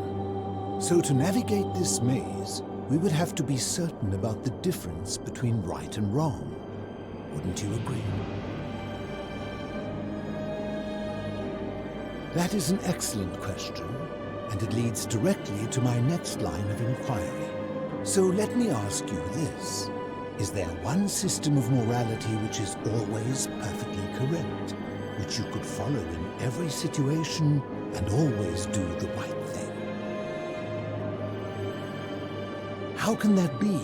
Since they all have differences, it follows that in some cases they would offer different conclusions about what is right and wrong. If there is a correct moral code, then wouldn't it follow that only one can be the correct one?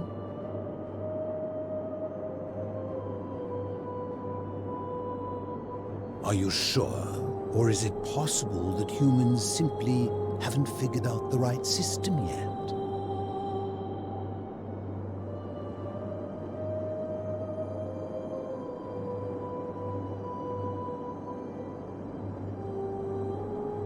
So is it up to each of us to decide what right and wrong mean to us individually? Or must we simply follow the laws and customs of whichever community we're in?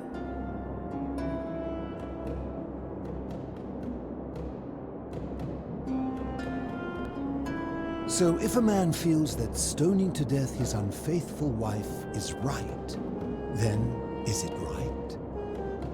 I agree, but why? Didn't you just say right and wrong depends on the individual?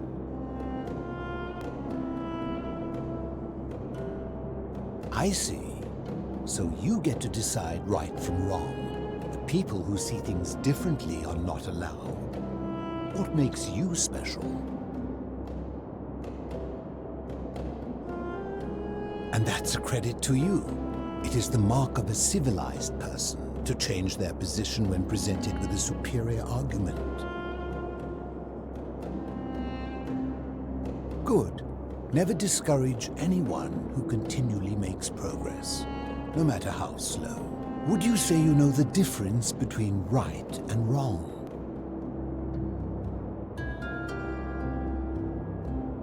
And to what extent?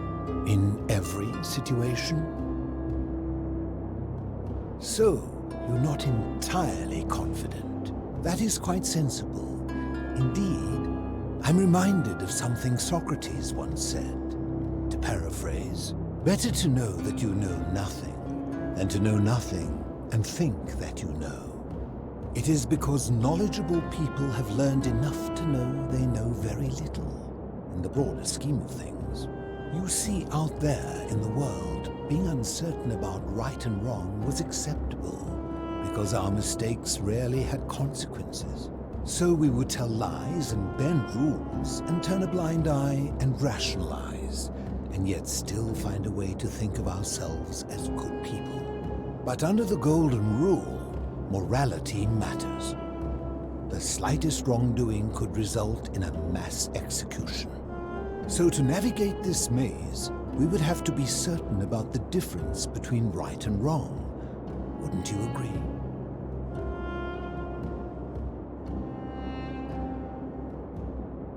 So let me ask you this. Is there one system of morality which is always perfectly correct, which you could follow in every situation and always do the right thing?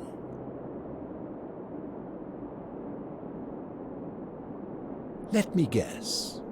Is it yours? Ah, so you think of all the thousands of competing morality systems that exist.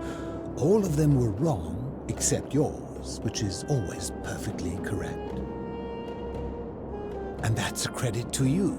It is the mark of a civilized person to change. My point is this. I don't think anyone alive truly knows any hard and fast rules about right and wrong. Surely you would agree there are circumstances where an exception may be made, such as where it is necessary for self-defense or to prevent a greater evil. For any rule, you can imagine there are countless situations in which that rule may be suspended, and those situations are impossible to codify. If there is one thing I have observed about rules, it is that virtuous people do not need them, and evil people will always find a way around them. And so we must accept our limitations, and the sad truth that no human society will ever achieve the utopia for which it strives.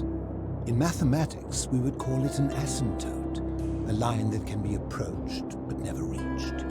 Because the only way to create a utopia is with the ever-present threat of force, such as the Golden Rule. This and no other is the root from which a tyrant springs when he first appears as a protector. And life under tyranny is no utopia at all.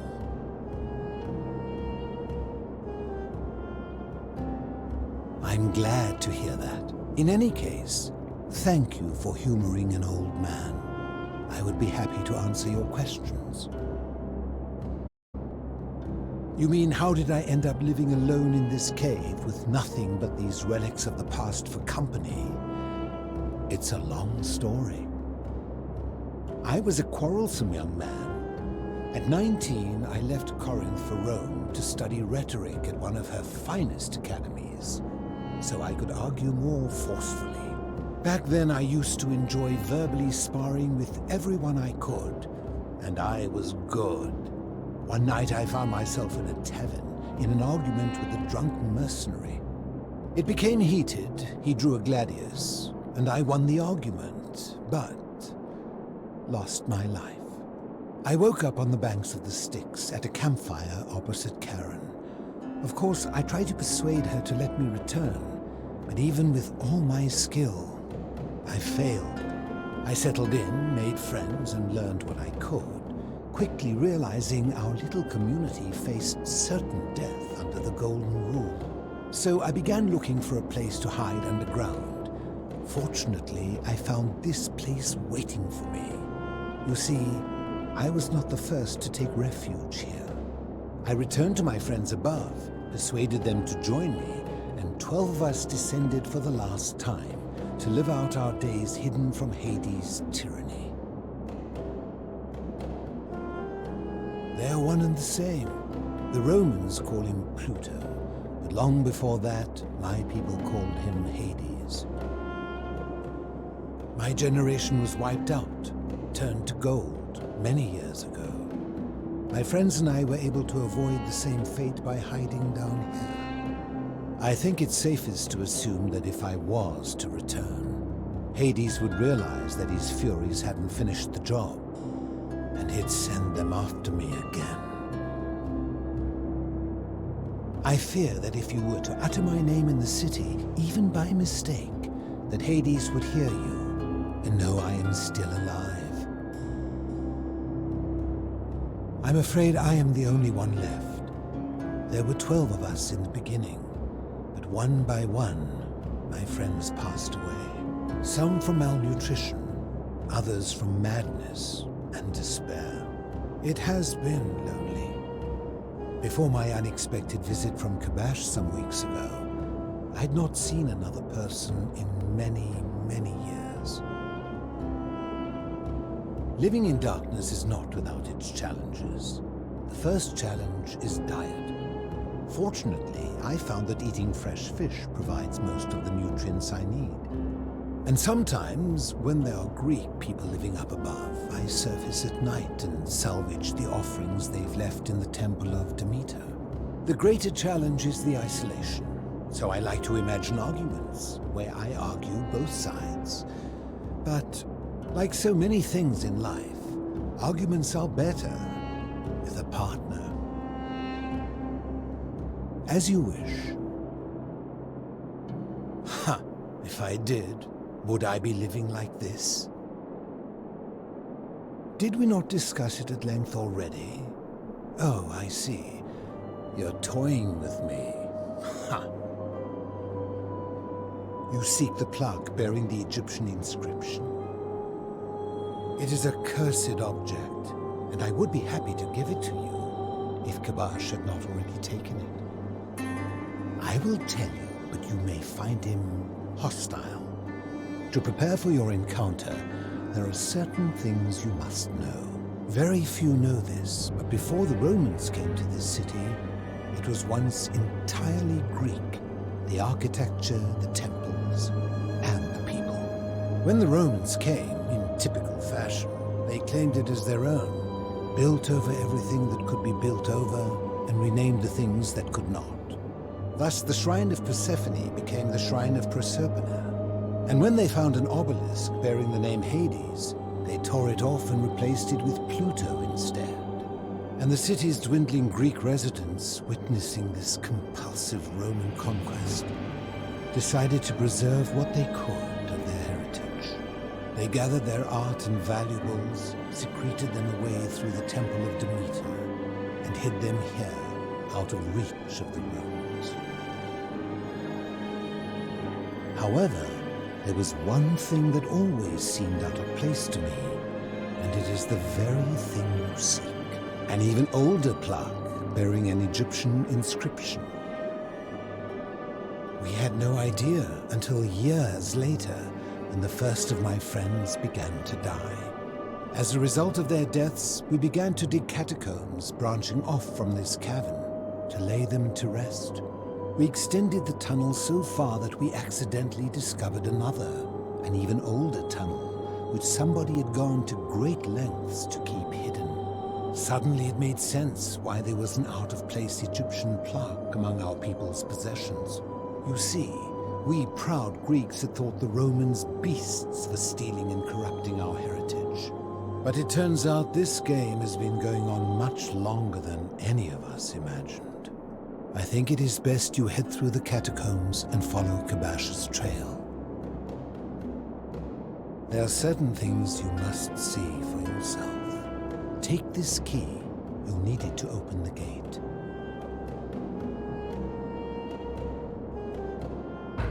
I enjoyed our chat, but please, keep my presence here a secret, yes?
Stop! Do not come any closer. Who are you?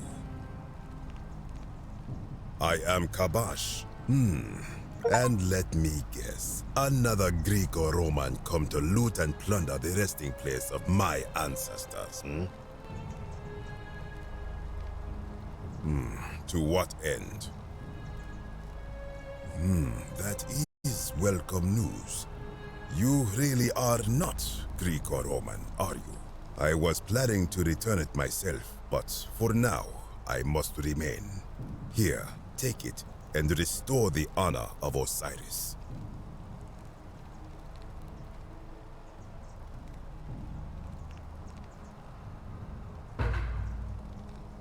Now, as for the other plaque.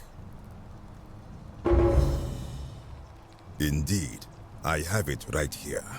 I stumbled across a collection of dusty curiosities while searching for a place to hide from the hungry children of Amit, and there it was. You may not. In fact, I am about to destroy it. Because it speaks a treacherous, blasphemous lie. I will tell you, but first, do you know what this place is? It has a name, and that is the Duat. See what has become of it. I have been down here for weeks, piecing together its story, and here is what I have learned. As Egypt declined and the Greeks had their turn to flourish, their souls came here in great numbers. But instead of adopting our ways, they copied and corrupted them. When they found the obelisk bearing the name Osiris, the true god of the underworld, they desecrated it, removing his name and replacing it with Hades. Even the ferryman of the dead, known to my people long before as Kerti, they renamed to Keron. As if that desecration was not enough, they built over this place, using it as the foundation for their own underworld, so that ours was forgotten. My only solace is that the Greeks then suffered the same fate when the Romans rose to power, renaming Hades to Pluto, and the cycle began anew.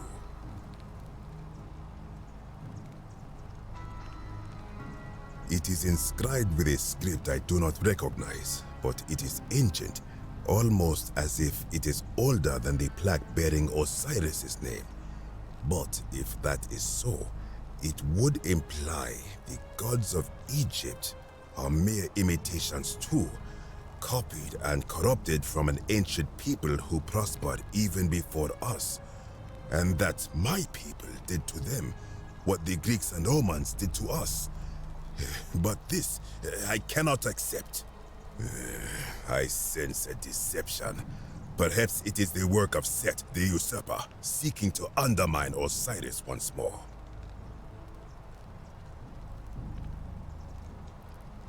You will never know.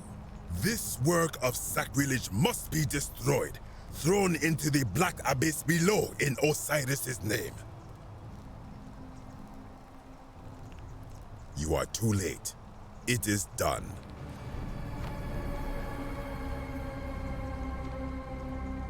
You would plunge into the depths of the Duat with no way back up. Madness. We shall see.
Find a way back up.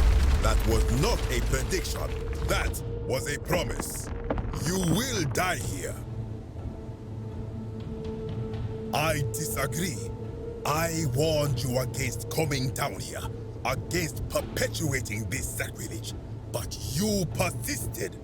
You have undermined and dishonored the true god of the underworld. How did you think this would end, if not with bloodshed? Very well, I will listen. But if I sense deception, or if you further insult my gods, I will carry out my threat. So tell me, why should I let you live after you salvaged this instrument of blasphemy? Then you admit it. You wish to destroy the sacred beliefs of my people. I will not allow this.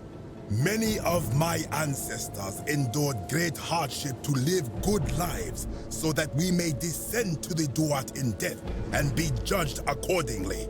We prepare to have our hearts weighed on Anubis' scales and to swear ourselves innocent of sin before the 42 assessors of Ma'at. And yet, I arrive here to find the Book of the Dead contained only a seed of truth. And now, I ask myself, did our priests steal and embellish the stories of an older people and feed us lies all our lives simply to trick us into obedience?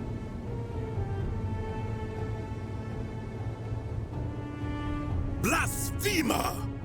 You have sealed your own fate. Ha, good. I welcome it. You see, the philosopher told me that each time it breaks, Osiris bellows with rage, and his voice shakes the very foundations of the earth. I can only hope one more tremor will lay waste to this fragile place once and for all, and you along with it. The many shall suffer for the sins of the one.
Told you that you would not that. I disagree. I warned you against you. Very.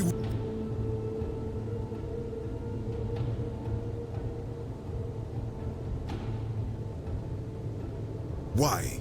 To what end? But why? What business could you have with Osiris?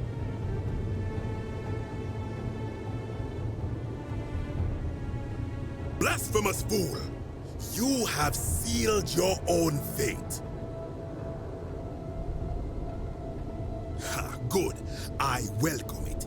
You see, The many.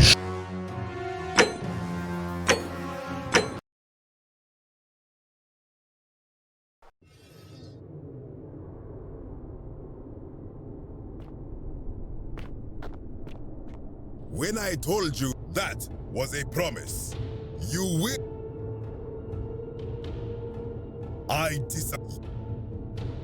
Very well. That may be true of many things, but this is different. If our gods were copied and corrupted from an older civilization, does that not mean they are false? Does that not mean our prayers to our gods all fell on deaf ears because we...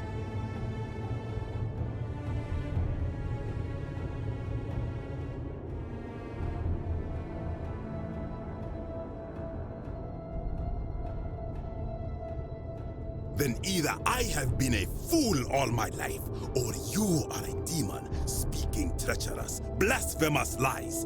In either case, you have sealed your own fate.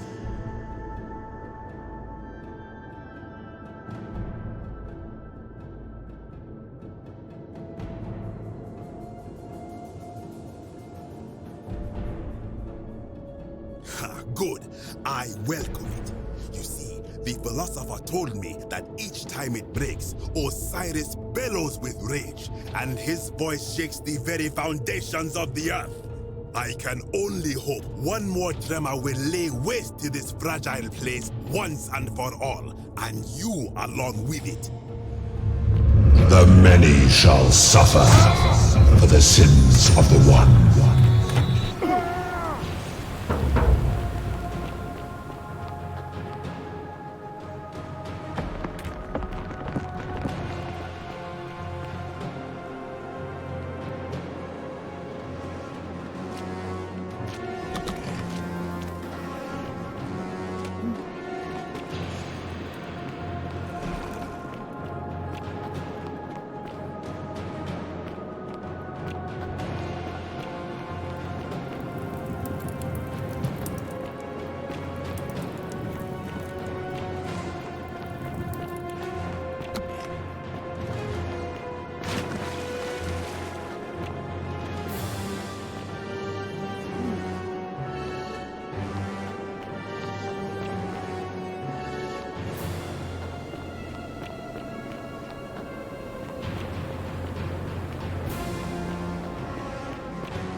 Salve, friend. Mind telling me who you are and what you're doing with that? Oh, sounds serious. I'm listening. Julia? Oh no. Poor Virgil. Poor Rufius too, I guess. But how did you... Alright, of course. I'll make sure this gets to him. Alright, let me see. Stop Fabia going in, but send the new arrival to the empty shrine. Understood. I'll go, but once I'm done, I'll need you to tell me how you know all of this.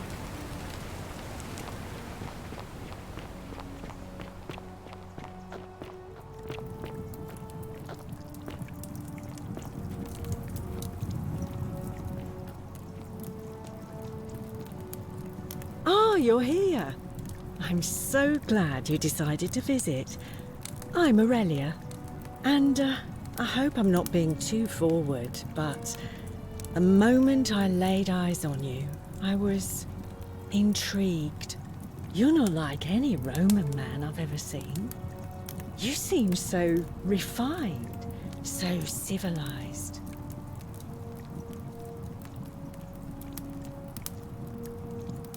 Well, since you bring that up, let's cut to the chase. The What are 49 you worth? melodies fetch again, with incessant labor, the water they have lost. You know what? We don't need to talk about money. It's so coarse. But enough about that. I want to know all about you. Tell me, Who are you hoping will win today's election? Sentius or Malleolus?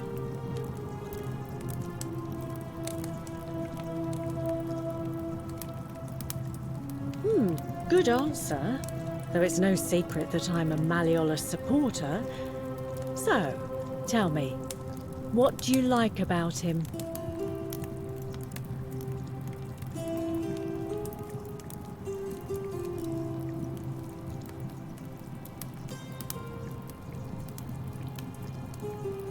Honey, I'm beginning to think Venus herself sent you to me because I love the way you think. Here's an idea. How about we head to the baths with some wine I've been saving and see where it leads?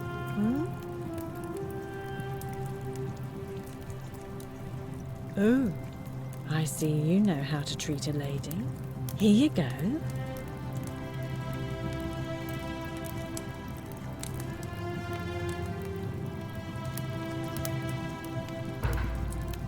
What? What are you talking about? No, no. You give that back. Give it back or you'll break the golden rule. Only so you could carry it to the baths. Think you're clever, do you? Well, you're nothing but a Pusilla Cemeterius Squamicus. I was just gonna use you for your money.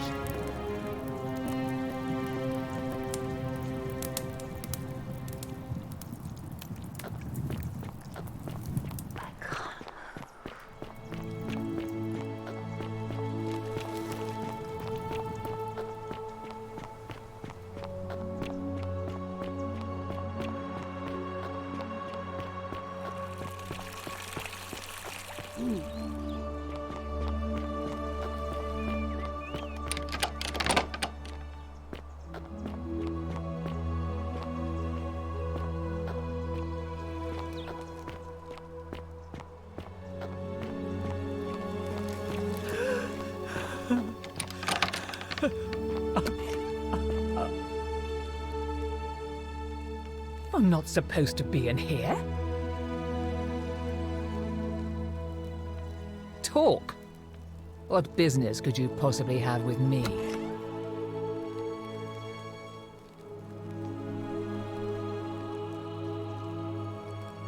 Barge into my villa and offer me wine? I'd have you thrown out, but it just so happens that is exactly what I need. The question is, what do you want for it? Ah, it seems Bacchus smiles on me once again, and I believe I have just the thing you're looking for. Some time ago, he wrote me a letter and signed it Quinctius, apparently by accident. I've kept it ever since, hoping one day I'd find out what it meant.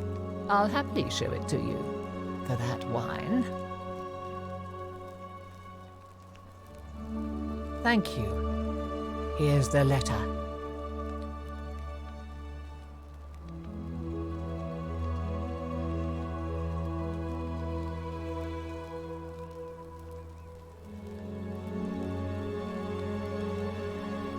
Now, perhaps you can tell me who Quinctius really is.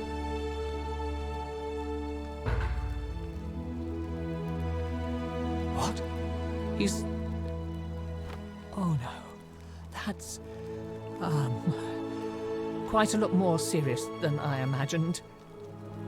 I only wanted some leverage over him, not to destroy him.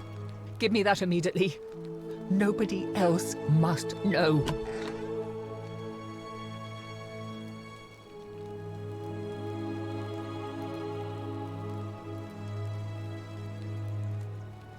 What? No. You tricked me, you mendacious little Sturkus. It was a lie of a mission. You were planning this all along and you deliberately concealed it. May Jupiter cut you down. I curse you. I curse your life and mind and memory. May you be unable to walk or eat or drink. May Dis drag you to the depths. This is outrageous.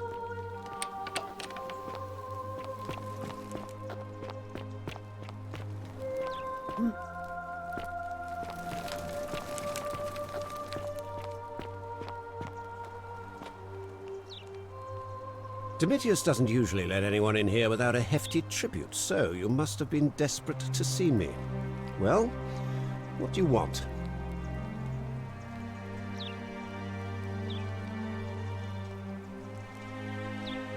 My name is Marcus Malleolus Gurgis. You seem to have confused me with someone else. You mean my heterochromia? I am guilty of nothing more than having different colored eyes. And I'm hardly the only person with the condition. Alexander the Great had it too, as it happens.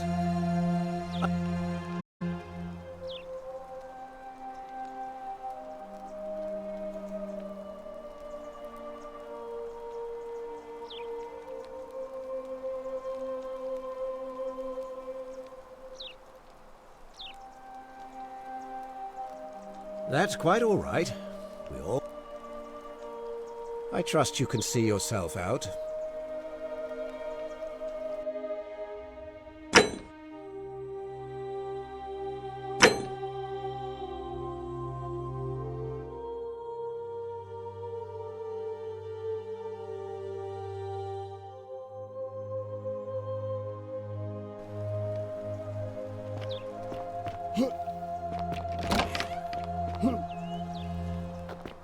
Oi!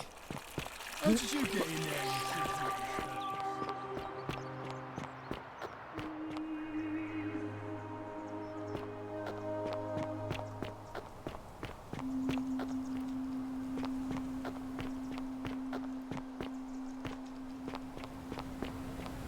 Don't believe a word they tell you.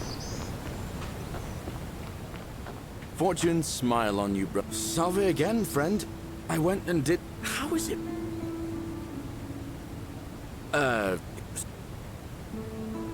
Sisyphus was a Greek king. Anyway. Oh, now,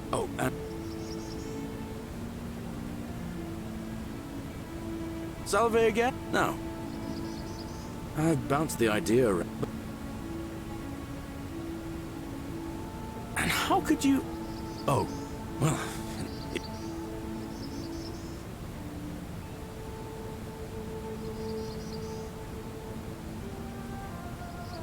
All right, friend.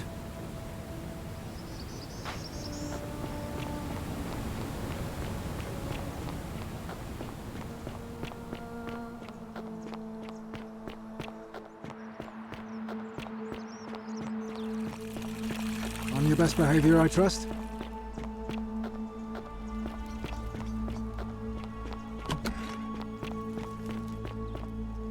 Still here? You again. What is it now?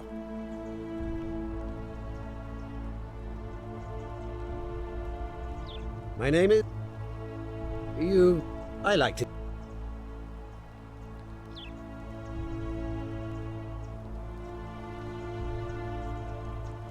That's quite all right. I trust you can...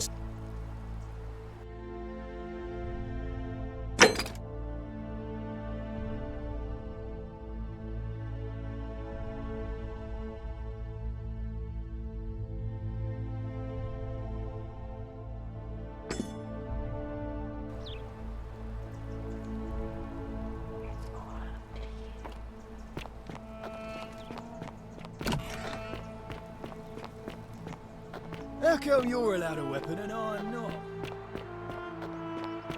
Are they?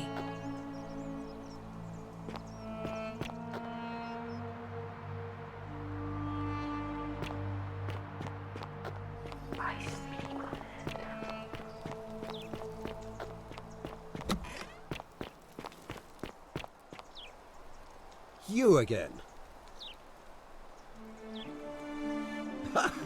Are you insane? You barge into my villa uninvited and then make outrageous demands? Why would I withdraw from an election I'm bound to win?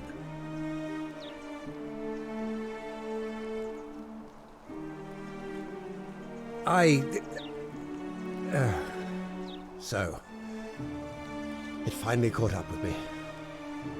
I suppose that makes you, what, one of Nero's assassins?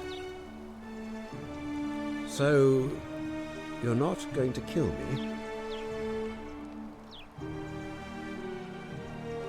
Oh, so much work and money. Oh, well, if I do it, you'll let me live?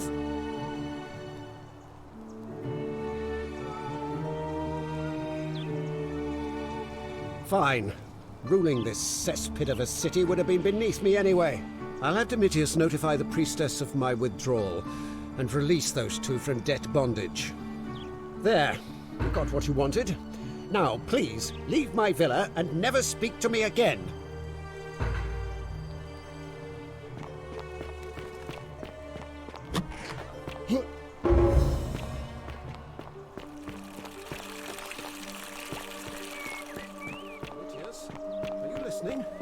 Yes, sir. I've made a decision to release Julia and Ulpius and withdraw from the election. I want you to go and inform Equitia. Sir? Are you under duress, sir? I've just had a change of heart. But you were on track to be magistrate, sir. All that work, all that money, wasted. Those are my orders. Carry them out.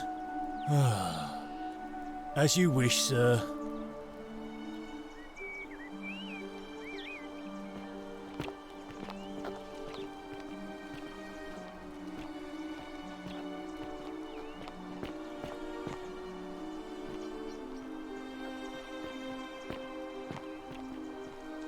Priestess, Malleolus has decided to withdraw from the election. Oh, well, that's surprising, but thank you for telling me. I'll let everyone know.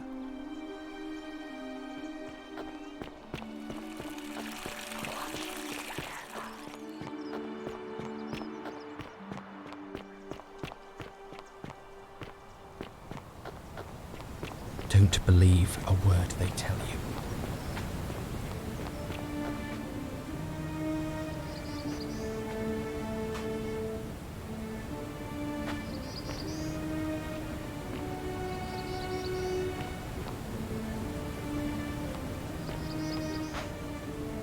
Salve again, my Sisyphean friend. Now, what's on your mind? He did? Oh, that was unexpected. I wonder what could have possessed him to do that. Well, I guess it's time for me to step up then. I'll let Equitia know I'll be running. All right, friend. Hope you find a way to break that cycle you're in.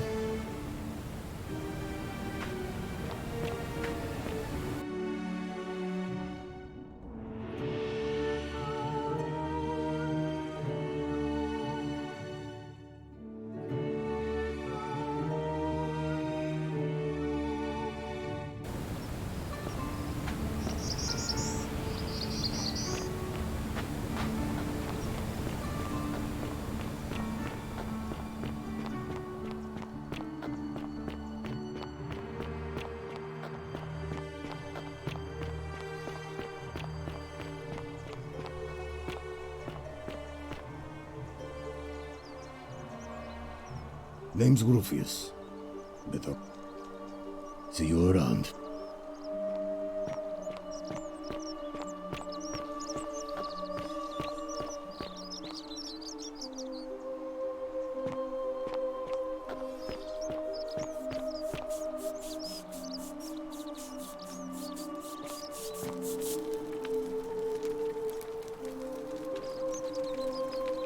Ah, a new face.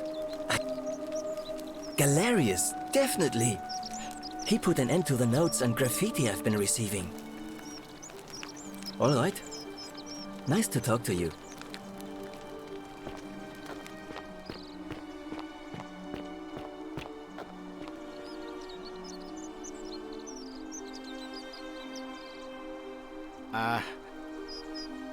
Sentius, I suppose. Stability's always good for business. Yeah? And what's he gonna do for me? He's nothing. Certainly, for a few thousand denarii. Pleasure doing business. Can I help you with anything else?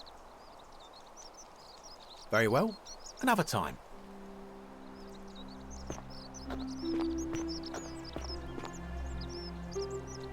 Salve. All right.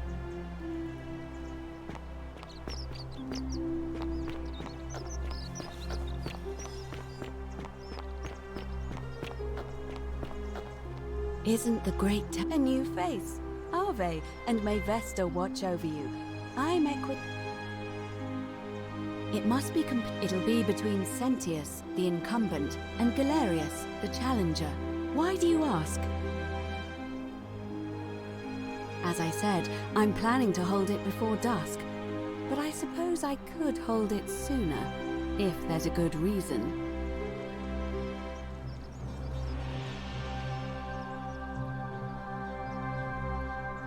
Well, I wouldn't describe impatience as a... Yes. I have overheard some rather unpleasant arguments.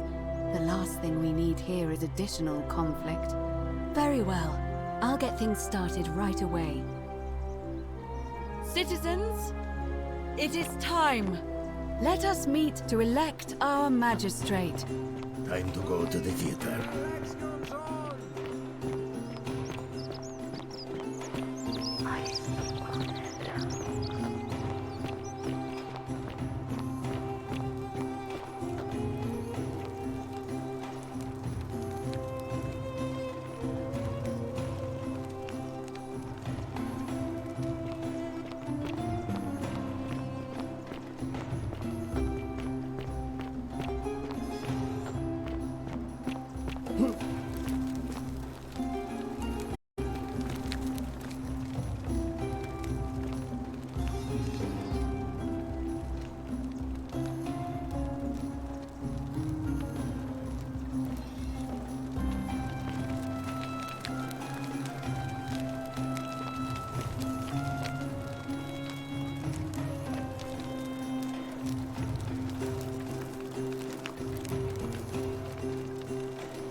Citizens, we have a quorate body of voters gathered here to elect the city's magistrate.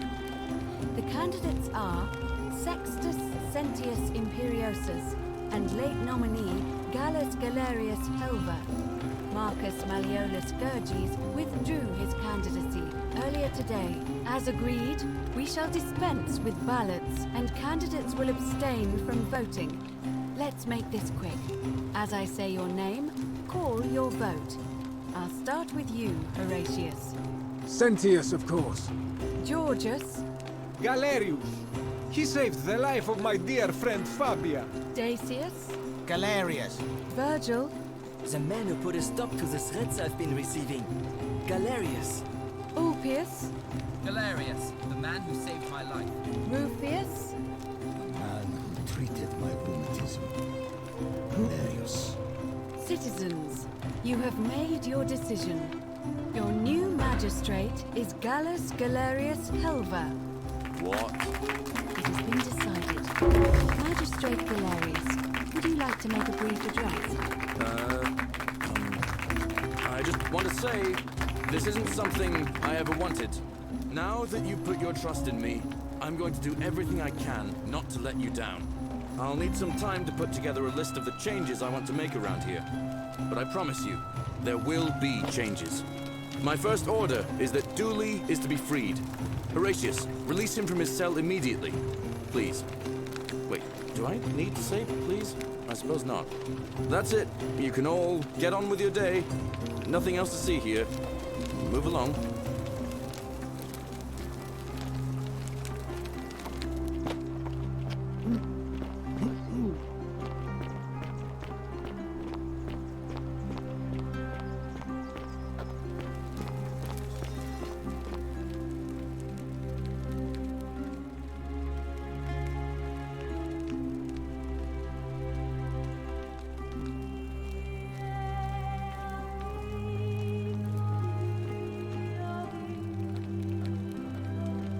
Fortune smiles on you today, Julius. Magistrate Galerius here has ordered your release. You're going to let me out of here? I'm sorry it took so long, my friend. And it wouldn't have happened at all if it wasn't for a newcomer. So be sure to offer your thanks when you can. I will. I will. Thank you, Galerius. I'm so happy. I'd love to stay and chat, but I've got a lot of work ahead of me. Why don't you go to the baths? Then tell Georgius I said you could have some new clothes. Then I want you to go home and rest. I'll speak with you soon, Dooley.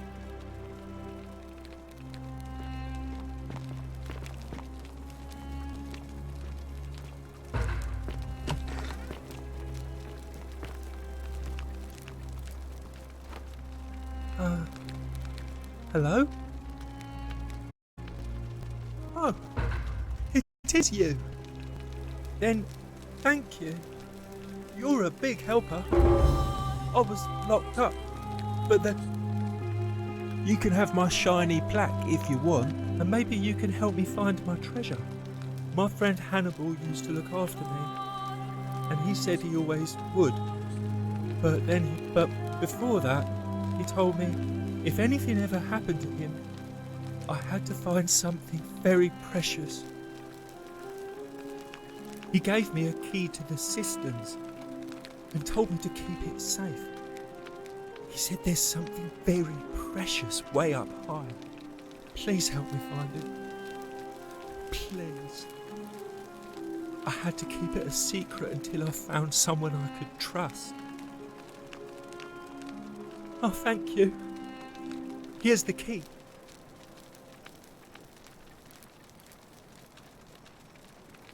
Hope you find it. In the cisterns, way up high, Hannibal said.